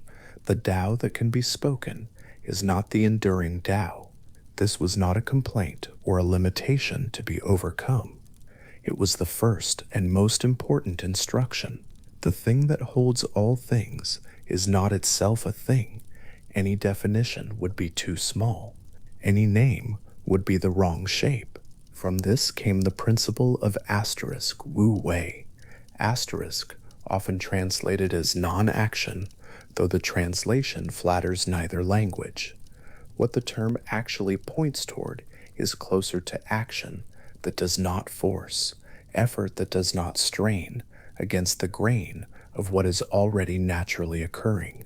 Water, the Taoist texts return to again and again, does not try to find the lowest place. It simply goes there. It does not overcome stone through violence, but through patient presence. The river does not know it is carving the canyon. The canyon is simply what happens when water is allowed to be what water is, without interference, across sufficient time. This principle entered into a long and generative conversation with Chan Buddhism when Buddhist practice arrived in China, and the two streams gradually shaped each other. The striving after enlightenment, the ambition to become awake, began to be recognized as precisely the kind of forced action that makes awakening impossible, not because effort is wrong, but because the grasping quality of spiritual ambition carries in its very structure the assumption that awakening is somewhere else, belonging to someone who does not yet have it. And that assumption is the thing standing in the way.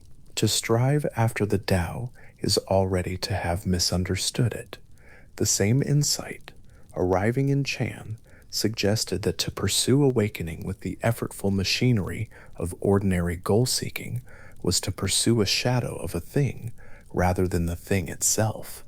The aesthetic that eventually grew from this convergence carried the same understanding into brushwork, garden design, the placement of a single stone, the structure of a poem. Wabi-sabi, the Japanese sensibility shaped by these currents, finds its expression not in perfection, but in the places where perfection has not been imposed. The crack in the glaze, the asymmetry of the bowl, the moss that has chosen its own path across the rock. These are not failures of craft. They are the places where natural process has been allowed to complete the work that human intention began and then wisely set down. The brush painters who worked in this tradition understood that the empty space in the painting was not nothing. In the *sumi-e* tradition, ink on white paper, the unpainted areas carry as much meaning as the strokes. A single mountain brushed in 3 marks, with the rest of the scroll untouched, is not an incomplete painting. It is a painting in which the most important element, space, open ground, the silence the mountain rests within, has been given its full portion of the work to do. A painter in a Song Dynasty studio once held his loaded brush above the paper for a full breath, neither preparing nor delaying, simply present with the decision not yet made and already somehow made, before placing the stroke that had been waiting all along. What came down was a single curving mark. The empty space it left was 3 times larger than the stroke itself. Anyone looking at the finished piece found themselves drawn not to the stroke, but to the surrounding white, which seemed to breathe. The painter had not created that breathing quality. He had simply refused to fill the space where it was already present. There is a word for the quality of presence that this kind of practice produces, and it came not from China or Japan, but from the Black Forest region of southwestern Germany in the middle of the 20th century. Martin Heidegger, working through a long philosophical engagement with the Western tradition's tendency to turn every experience into a problem to be solved, and every phenomenon into a resource to be calculated, arrived at a concept he called Gelassenheit, releasement, or letting be. The word had roots in the medieval mysticism of Meister Eckhart, but Heidegger gave it new philosophical content. What he was trying to name was a mode of existing in the world that was not organized around mastery, not structured by the will to control and manipulate what presents itself to awareness. A way of being with things, with a tree, with a question, with a moment of stillness that allows them to be what they are, rather than immediately converting them into material for some project or other. Heidegger developed this concept in an unlikely dialogue. Japanese scholars from the Kyoto school, philosophers including Nishida Kitaro and Keiji Nishitani, who were working to bring Western phenomenological methods into genuine conversation with Buddhist philosophy, had been reading Heidegger carefully. Some of them wrote to him, some visited. A sustained philosophical exchange developed, never without its difficulties and misunderstandings, but real nonetheless. Heidegger found in these conversations a vocabulary, not the same vocabulary, but a family of concerns that clarified what he was working toward. The Zen understanding of non-clinging, of releasing the grasping quality of ordinary cognition, entered into proximity with his concept of Gelassenheit, and the proximity was productive even where the traditions remained distinct. At his desk in the Black Forest cabin, surrounded by the German philosophical texts he had spent a lifetime with, and a smaller number of Japanese volumes sent by Nishida, Heidegger would sometimes sit in the interval between two thoughts, neither reading nor writing, the pen resting, the text waiting, in the exact quality of attentive non-grasping that Gelassenheit describes, but cannot manufacture. Whether he would have recognized this in himself is another question. What the concept names is not a technique that can be applied, but a quality of presence that becomes available when the will to manage experience has been, at least temporarily, set aside. This is the difficulty that Zen practice has always known. Effortlessness cannot be achieved through effort. Stillness cannot be manufactured by trying hard to be still. Letting go cannot be accomplished by the decision to let go, because the decision is itself another act of the grasping mind, reasserting control under a new name. The student who sits down determined to release all determination has simply relocated the problem, not dissolved it. The Zen teaching addresses this paradox not by solving it conceptually, but by working with it practically over a long time. And the long time is not incidental to the resolution, it is the resolution. What does not yield to intention gradually softens under patient presence until something shifts that could not have been pushed into shifting. The teaching on this paradox is sometimes described as two wings of a bird, effort and effortlessness held in precise dynamic balance, each maintaining the other, neither collapsing into its opposite. A bird with only one wing does not fly awkwardly, it does not fly at all. The practitioner who abandons effort entirely dissolves into dullness and distraction. The practitioner who applies effort without release tightens into a kind of spiritual striving that is its own form of agitation. Between these, something else is possible, something that is not laziness and not force, that could be called engaged non-interference, or patient attention, or simply presence that does not push. Dogen Zenji, whose engagement with these questions was as precise and demanding as any in the tradition, had very specific things to say about the body's role in all of this. He was not interested in Zazen as a method for achieving states of mind. He was interested in Zazen as the direct expression of Buddha mind in and through the physical body. The distinction matters. If sitting is a technique for arriving somewhere, then the form of the sitting is merely instrumental. What matters is the destination, and the posture is just the vehicle. But Dogen's insistence was exactly the opposite. The form itself, the upright spine, the hands resting in the cosmic mudra, the slightly downcast gaze, the jaw lightly closed, and the tongue resting behind the upper teeth, the breath following its own natural rhythm, was not preparation for enlightenment. It was the expression of enlightenment, enacted in flesh and bone. This understanding anticipates something that philosophers of mind, working much later in a very different intellectual tradition, would come to call embodied cognition, the recognition that mind is not housed inside a body the way a radio signal is housed inside a receiver, but is instead something that the body is actively doing, directed through posture and breath and movement and the quality of attention that physical placement makes possible or forecloses.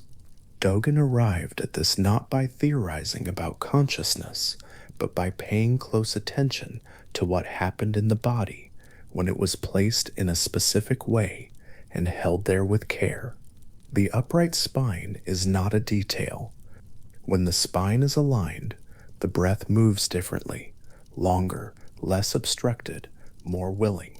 When the breath moves freely, the quality of awareness shifts in ways that are difficult to describe precisely, but are immediately recognizable to anyone who has sat in this way for long enough.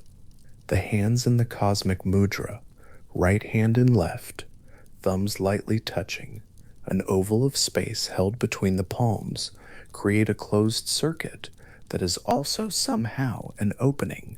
The downcast gaze, eyes not fully closed and not fully open, diffuses the visual field and reduces the mind's tendency to fix on objects as objects and begin its commentary.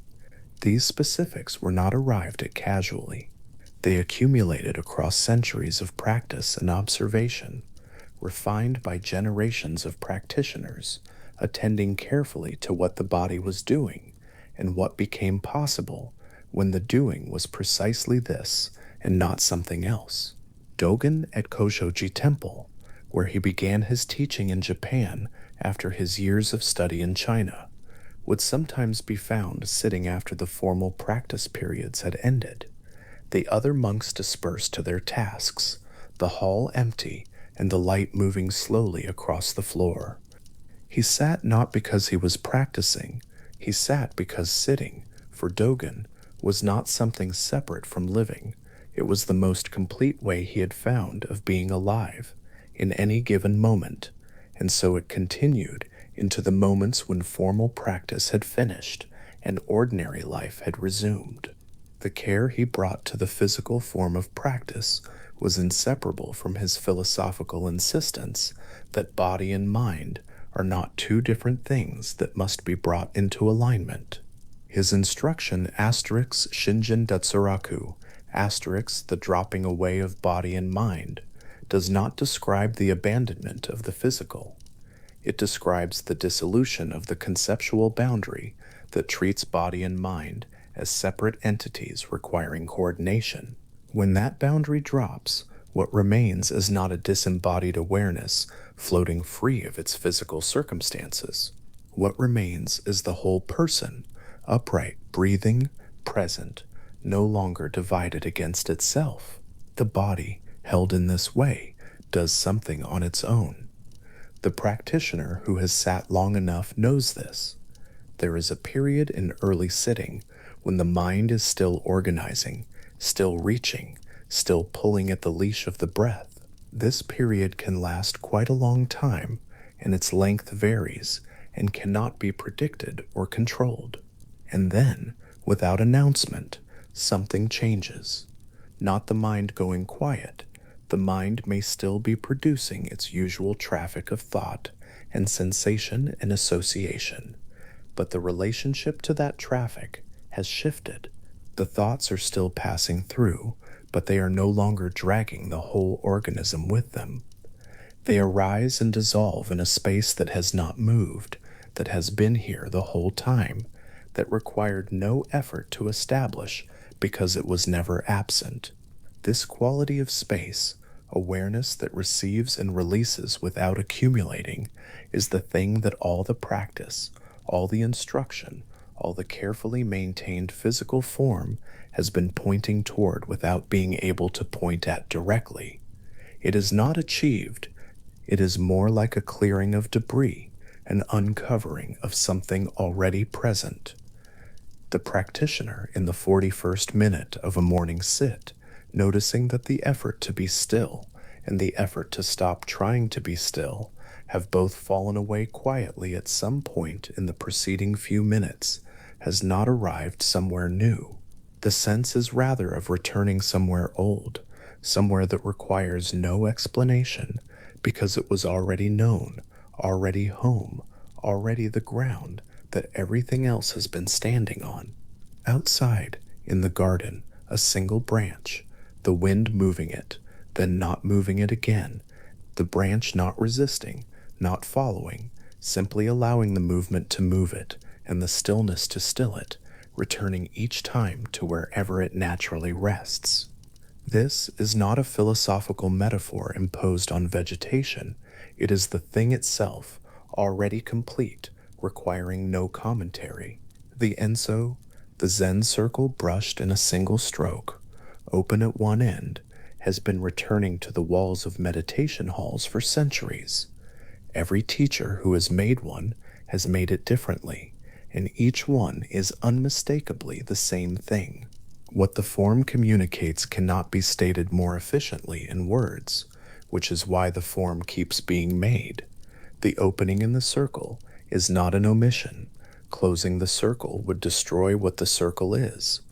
The gap is the place where the stroke began and ended, where the brush touched and lifted, where the in-breath and the out-breath exchange, the place where the continuous and the interrupted are found to be the same moment. A scroll on the wall of a teaching room shows one such circle, the ink slightly dry at one edge, livelier at the other, the weight of the brushstroke varying from thick to thin in a single arc, the open end trembling where the brush lifted. The teacher who made it has been dead for 40 years. The scroll has been in this room through many winters and many springs. The circle has not changed, and the open end has remained open exactly as it was on the morning the brush moved. This is not a record of a moment. The circle is the moment, still happening, as available now as it was then. There is a kind of stillness that the body knows how to enter, that has nothing to do with the cessation of movement. The heart continues, the breath continues, the blood moves through its enormous circulatory distances, from the heart to the fingertips and back again, without pause, without choosing to pause, following rhythms so old they predate any conscious decision. The practitioner, sitting in the early hours of a morning practice period, is not trying to stop these processes. The stillness being practiced is a different order of stillness entirely, the stillness of the attention, the quality of awareness that is not being dragged from object to object by the ordinary machinery of wanting and avoiding, but has found its own natural resting point and is content for now to remain there. This natural resting point is not a special achievement. It is not the product of long training alone, though long training makes it more accessible. It is available in ordinary moments, in the pause between one thought and the next, in the quality of listening that goes all the way to the edge of what is being heard, in the moments before sleep takes over and the constructed narratives of the day loosen their grip, and something quieter and more spacious opens underneath. Heidegger, in a conversation with a Japanese scholar that has been preserved in written form, described *Gelassenheit, asterisk as something that cannot be forced and cannot be found by seeking, but can be waited for in the right quality of attentiveness. His interlocutor recognized the description immediately, though the words they each had available came from very different lineages. The conversation between them was imperfect, translation introducing its own distortions, cultural assumptions creating misunderstandings at the edges, but the central recognition was real. Both men were pointing at something that was not a concept or a state to be achieved, but a quality of presence that could be inhabited, and that was in some sense already present whenever the grasping quality of ordinary cognition relaxed its grip. What asterisk Wu Wei? Asterisk names. What asterisk Gelassenheit? Asterisk approaches. What Vimalakirti demonstrated? What Dogen located in the precise form of seated practice? These are not four separate things. They are four ways of approaching a single territory from different directions. The territory is the quality of awareness that does not add itself to experience, that receives what arrives and releases what passes without accumulating either, that is present without asserting its presence, that holds without grasping. The practitioner in the meditation hall at 4 in the morning, the last candle burning low, the body held in the form that has been held in this tradition for many centuries, that practitioner is not doing something unusual. The monks who sat before them in this hall sat in the same form, felt the same heaviness of early morning against the same discipline of returning attention to the breath, noticed the same quality of eventual stillness when the effort and the effort to abandon effort had both fallen quiet. The form holds this accumulated experience not as history, but as living instruction. The body placed in this position is already in conversation with every body that has occupied this position before, not through mystical transmission, but through the simple fact that the posture itself was shaped by what practice revealed over time and continues to reveal. There is a teaching that goes, before enlightenment, chop wood and carry water. After enlightenment, chop wood and carry water. The teaching has been around long enough that it has become almost too familiar to hear. But its content is precise. The activities do not change. The wood is the same wood. The water has the same weight. What has changed is the quality of presence the person brings to the wood and the water, and that change, which is invisible from the outside and changes nothing practical about the task, is exactly the thing that years of practice have been oriented toward. Not a different life. The same life inhabited differently. Dogen returned to ordinary activities in his writing with a consistency that can seem almost repetitive until its purpose becomes clear. Washing the face, preparing food, sleeping and waking, these were not examples chosen for their humility. They were chosen because they are the things that happen without exception, that cannot be reserved for sacred occasions, that must be inhabited daily, whether the practitioner is feeling spiritually alive or dry or distracted.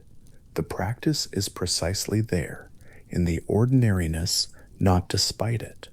In the tradition of Soto Zen, the form of sitting practice is sometimes described as asterisk shikantaza, asterisk just sitting, nothing but sitting, sitting with complete devotion and no goal beyond the sitting itself.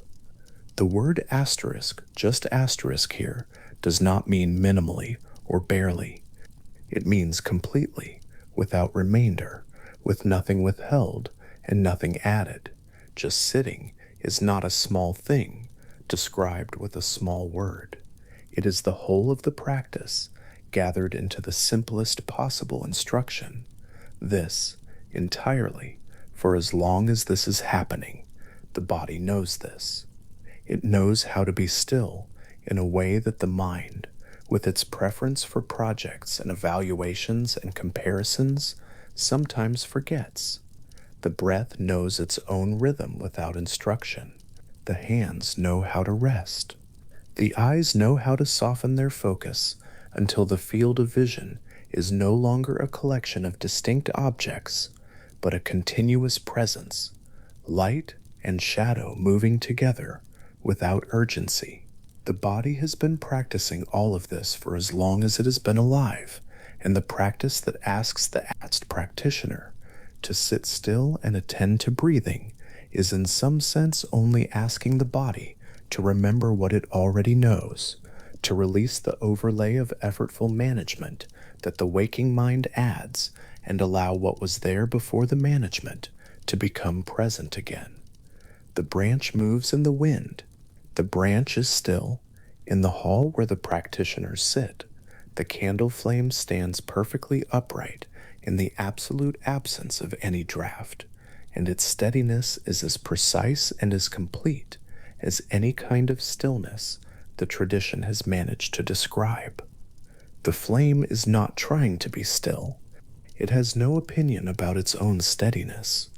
It simply expresses the conditions in which it finds itself, completely and without reservation, and the result is this: a small, unwavering light in a dark room, around which several people are sitting in the form that centuries of practice have found to be honest, and the silence between them is not empty but full of the quality that Vimalakirti's silence was full of, the quality that the open end of the Enso holds, the quality that Wu Wei arrives at when effort has finally learned to stop fighting the current.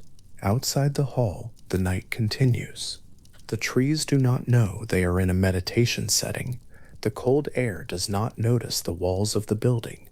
The stars, wherever they are above the clouds, are following their own enormous and indifferent arcs through the dark, and the distance between them and this small lit room is so great that the light of the nearest one has been traveling for years to reach the eyes of anyone who might look up tonight. This distance is not lonely. It is simply the scale of things, and the scale of things is one of the things the still body, held in the dark, is quietly and without dramatics in contact with. Dogen's instruction to look into the self, to study the self with sincerity, and over time, was never an instruction to become more preoccupied with selfhood. The studying, he understood, leads in the opposite direction. To look closely at the self is eventually to find that the self is not a fixed object, that looking can locate once and be done with. It is a process. It is something happening rather than something being, and the more carefully the process is examined, the more it opens into something larger and less bounded than the examining began by assuming.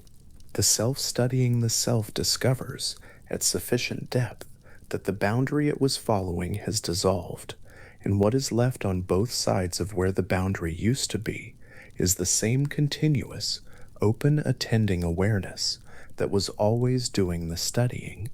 This is not a conclusion that can be described and then accepted or rejected on intellectual grounds. It is something that the body sitting quietly in the dark begins to approach at its own pace, without being pushed. The approach is not linear. It does not arrive at a terminus. It is more like the gradual increase in a quality of openness that the practitioner begins to recognize and trust over time, and that the tradition has names for, though every teacher eventually discovers that the names, useful as they are not the thing they name. The thing they name is this: the awareness that was here before tonight's sitting began, and that will be here after it ends. The awareness that was present during the first breath of this practice session, and that is present during this one, unchanged by everything that has arisen in between. The awareness that holds thought, the way the sky holds weather, present throughout, altered by none of it, the same open ground before and after every storm. The body held upright in the dark, breathing in and breathing out, the spine carrying its long, quiet load of bone and cartilage, and the nerve pathways that run through it, like old rivers, the hands resting with the light contact of the cosmic mudra, a small oval of warm space between the palms, the face relaxed, the jaw soft, the eyes cast toward the floor but not straining. This is not a posture being performed for an audience. It is the form that centuries of careful practice found to be the most honest physical expression of what presence without agenda feels like when it is inhabited with complete sincerity. The body already knows how to be still. It has been practicing this knowledge across its entire life, and for much of every night, without instruction, without commentary, without any practitioner required. What the deliberate practice adds is not the capacity for stillness, but the capacity for stillness while awake, the possibility of being present and at rest at the same time, of holding the alertness of waking life and the receptivity of deep rest in the same moment, in the same body, breathing in and breathing out for as long as this lasts. Mazu Dayu crossed the flagstones of his monastery courtyard in the early morning, barefoot, each step landing with the full and unhurried weight of a man who had nowhere else to be. The stones were cold. The light was not yet light. It was the suggestion of light, the sky's quiet agreement to eventually become bright. He was not meditating. He was not performing the walk of a teacher who has understood something. He was simply crossing a courtyard in the way that a person crosses a courtyard when they are hungry and the kitchen is on the other side. And in this, there was nothing added and nothing withheld. It was approximately 770 CE, and Mazu had been teaching for many years, and the teaching had always looked like this, like a man eating when he was hungry, sleeping when he was tired, walking when there was somewhere to walk toward. His students sometimes found this difficult to receive. They had come expecting a man who moved differently, whose gestures encoded invisible transmissions, whose ordinariness was itself a kind of performance of ordinariness. But there was no performance in the placing of each foot on the cold stone. There was only the cold stone and the foot, and the morning gathering itself around both of them without comment. The phrase that would later be associated with Mazu, the declaration that the way is nothing other than ordinary mind, had not yet been written down in the form that would carry it across centuries. But it was already visible in the walk. It was already there in the way he arrived at the kitchen door, lifted the latch, and entered without making the entrance mean anything beyond what it was. Ordinary mind, in the teaching that would grow from Mazu's understanding, does not refer to the distracted and cluttered state that most people inhabit most of the time. It is not the mind that is worried about what it forgot to do, or rehearsing a conversation it wishes had gone differently, or sorting tomorrow's obligations into columns. That mind is, in a sense, far from ordinary. It is the mind that has added so much commentary to what is simply here, that the original fact of being here has become almost inaccessible. What Mazu pointed at with the word ordinary was something prior to the commentary. The awareness that eats when it is hungry, the awareness that rests when it is tired, the awareness that does not require a reason to be present, because presence is not something it has chosen, it is simply what it is.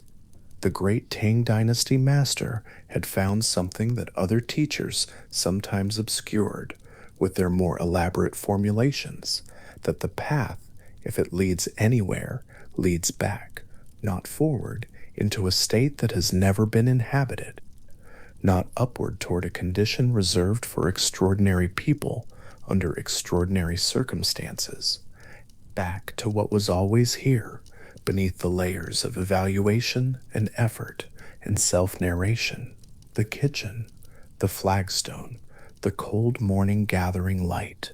Among the students who came to Mazu and found his teaching difficult to hold on to was the persistent sense that they must be missing something, that the real teaching was somewhere behind the ordinary teaching, and that if they were perceptive enough or persistent enough, they would eventually locate it.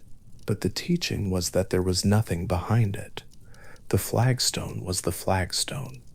The bowl of rice, when Mazu lifted it with both hands and sat down and ate without ceremony, was not a demonstration of anything except a man eating rice.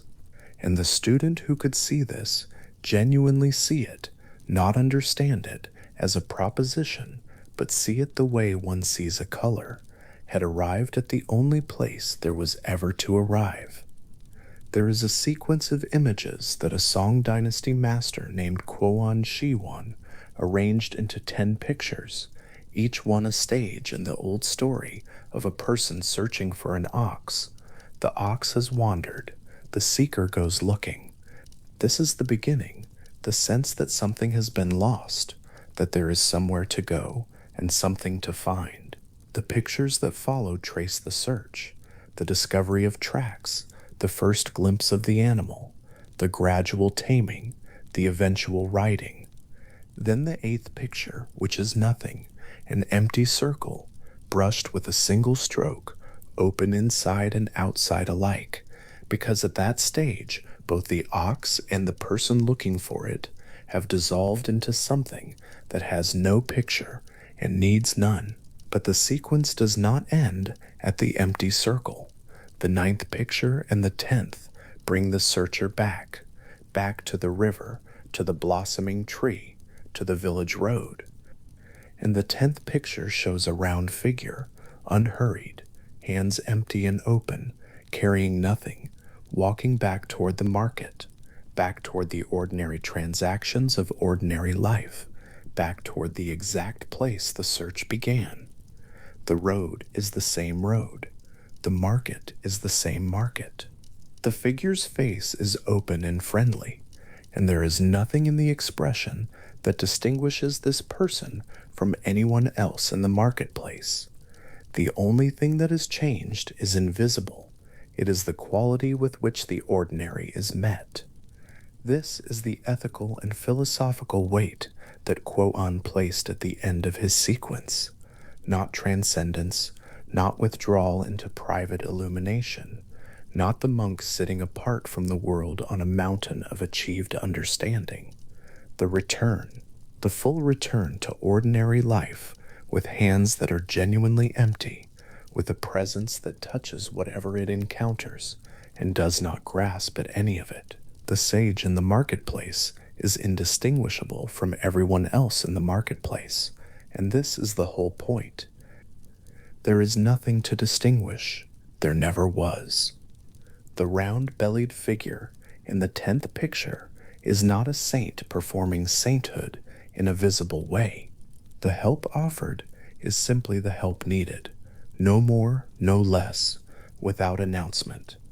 The hands that are open in the way that any relaxed and unguarded hand is open, and the figure walks the dusty road, the way Mazu crossed his courtyard in the early morning, not with the weight of what has been understood, but with the lightness that comes when understanding no longer has to be carried as a separate thing.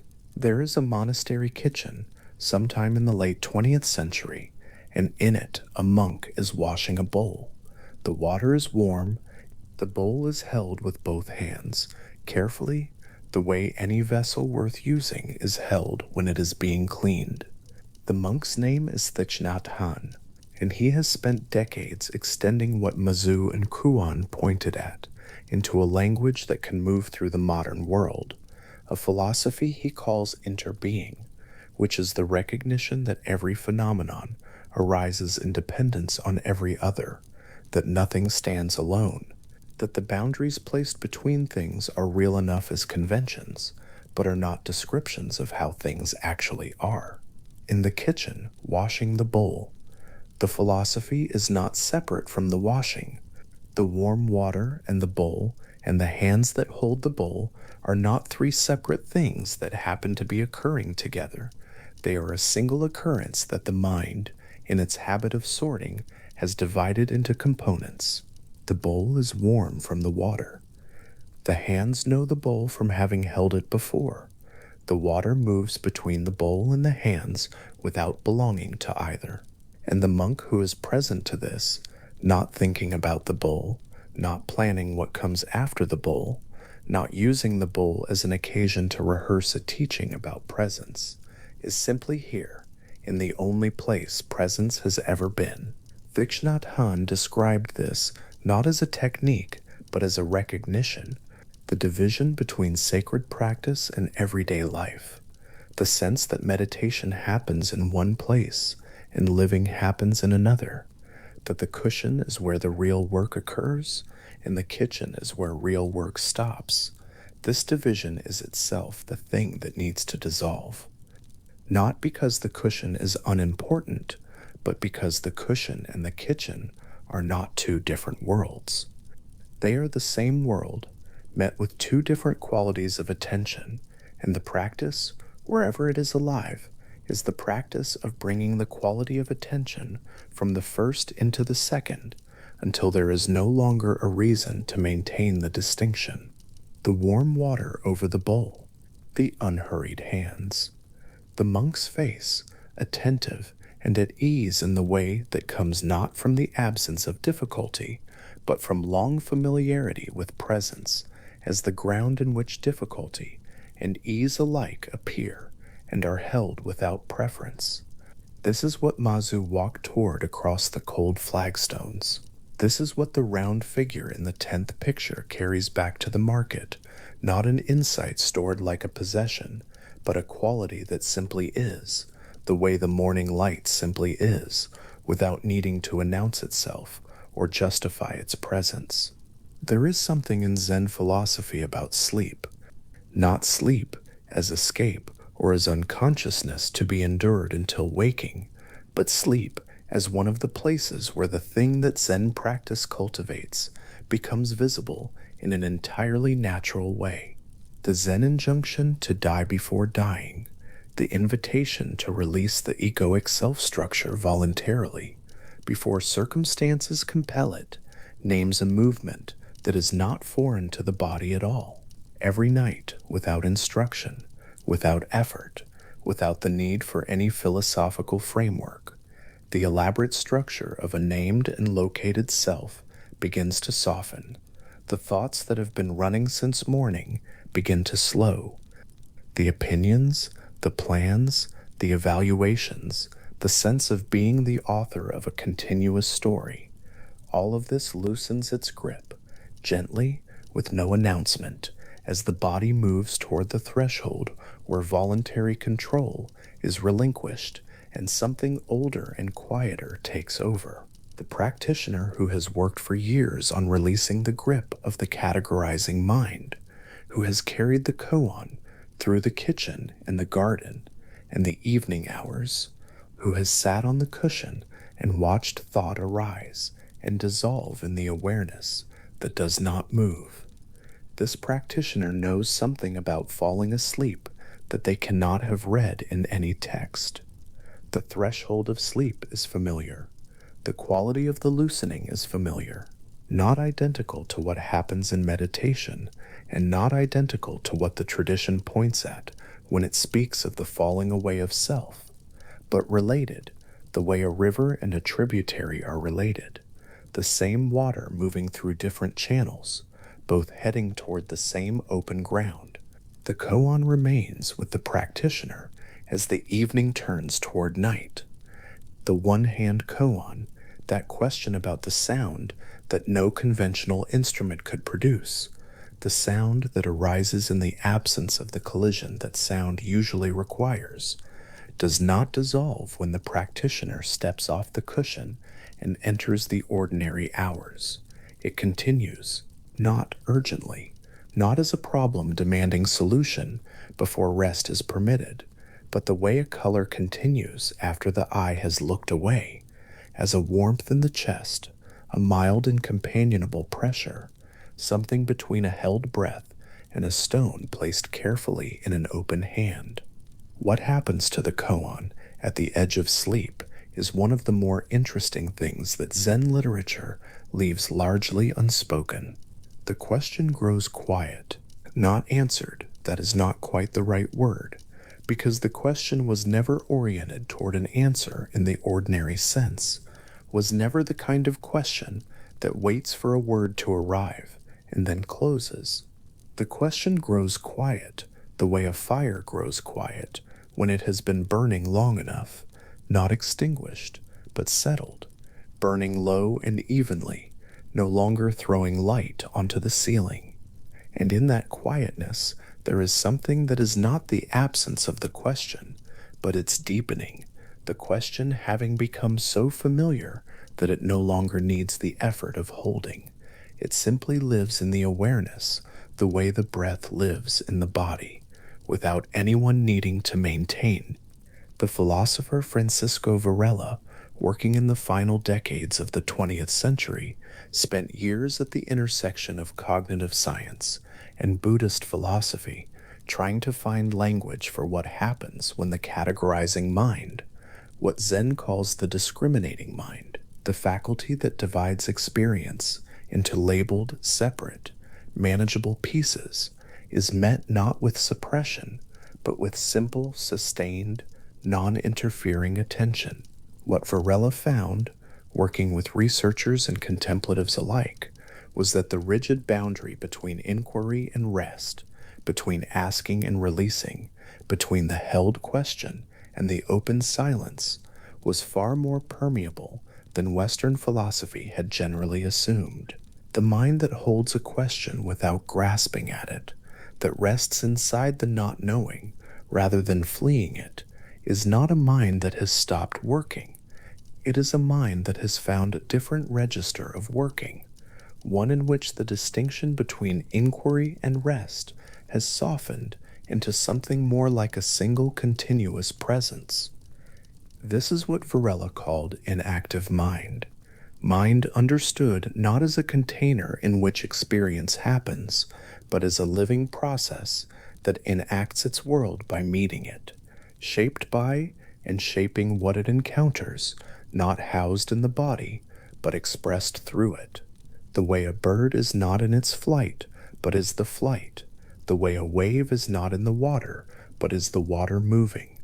And the practice of holding a koan into stillness, of carrying the question without forcing it, of letting it remain alive in the awareness without demanding that the awareness produce a result, is not a failure to answer the question. It is the question fulfilling the purpose it was always designed to fulfill, the gradual exhaustion of the need to close, to conclude, to arrive somewhere other than here. Here is where everything in this philosophy has always been pointing, not at a destination reached after sufficient practice, not at a state reserved for people who have sat longer or understood more. Here, the room as it is right now, the breath as it moves right now, the quality of the dark as it holds the sleeping body right now, without asking anything of it. The discriminating mind wants to sort the here into components. This is the room, this is the breath, this is the darkness. These are separate things that require separate attention. But under the sorting, before it, surrounding it on all sides, is the simple fact of presence, undivided, unhurried, already complete. Mazu understood this and found no special way to say it, which is why he said it, by walking across a courtyard. The flagstones did not need to be anything other than flagstones. The morning did not need to mean anything beyond morning. And the understanding that the way is ordinary mind, that the whole long search for the ox ends at the market where the search began, is not an understanding that arrives as information and is then stored. It is an understanding that looks exactly like a man lifting a bowl of rice with both hands, sitting down, and eating without adding anything to the fact of it. When Thich Nhat Hanh placed his hands in the warm water and held the bowl carefully, he was not demonstrating a separate thing from Mazu crossing the courtyard. He was not performing an advanced form of ordinary mindedness for the benefit of observers. He was simply washing a bowl, completely, without remainder. The way the mountain in Dogen's understanding does not persist through its moment, but is its moment, total and without leftover. The bowl was washed, the hands were warm, the water moved between them without belonging to either, and nothing was added to this that was not already fully present in the bare fact of it. The breath rises. It has been rising all evening through the hours of the koan and the hours of the ordinary, through the thinking and the not thinking, through the effort to be present and the release of the effort. The breath does not know anything about all of this. It is not a practitioner. It does not have a practice. It rises and falls according to something far older than any of the ideas that have moved through the awareness this evening, something that was happening before the first question was posed and will continue when the last answer has been released, and knows nothing of the difference between waking and sleeping, except that both require it and both receive it equally without preference. There is a window in a still room, and through it the night moves, not dramatically, not as weather that requires attention or wind that demands response, simply as the ordinary movement of air through a world that is continuing to be itself in the dark, the trees outside receiving it without preparation, the leaves turning without decision, the whole quiet countryside of the night accepting the air's passage, the way awareness accepts the passage of thought, fully, without resistance, without holding, without the need to make the air mean something beyond what it is. The air comes through the window. It fills the room with the smell of night, cool and faintly green, carrying the darkness of the garden, the particular quality of the hour before dawn, when the night is most fully what it is and has not yet begun, the long, slow lightning that precedes morning. The room receives the air. The room does not change. It is the same room after the air has passed through it that it was before.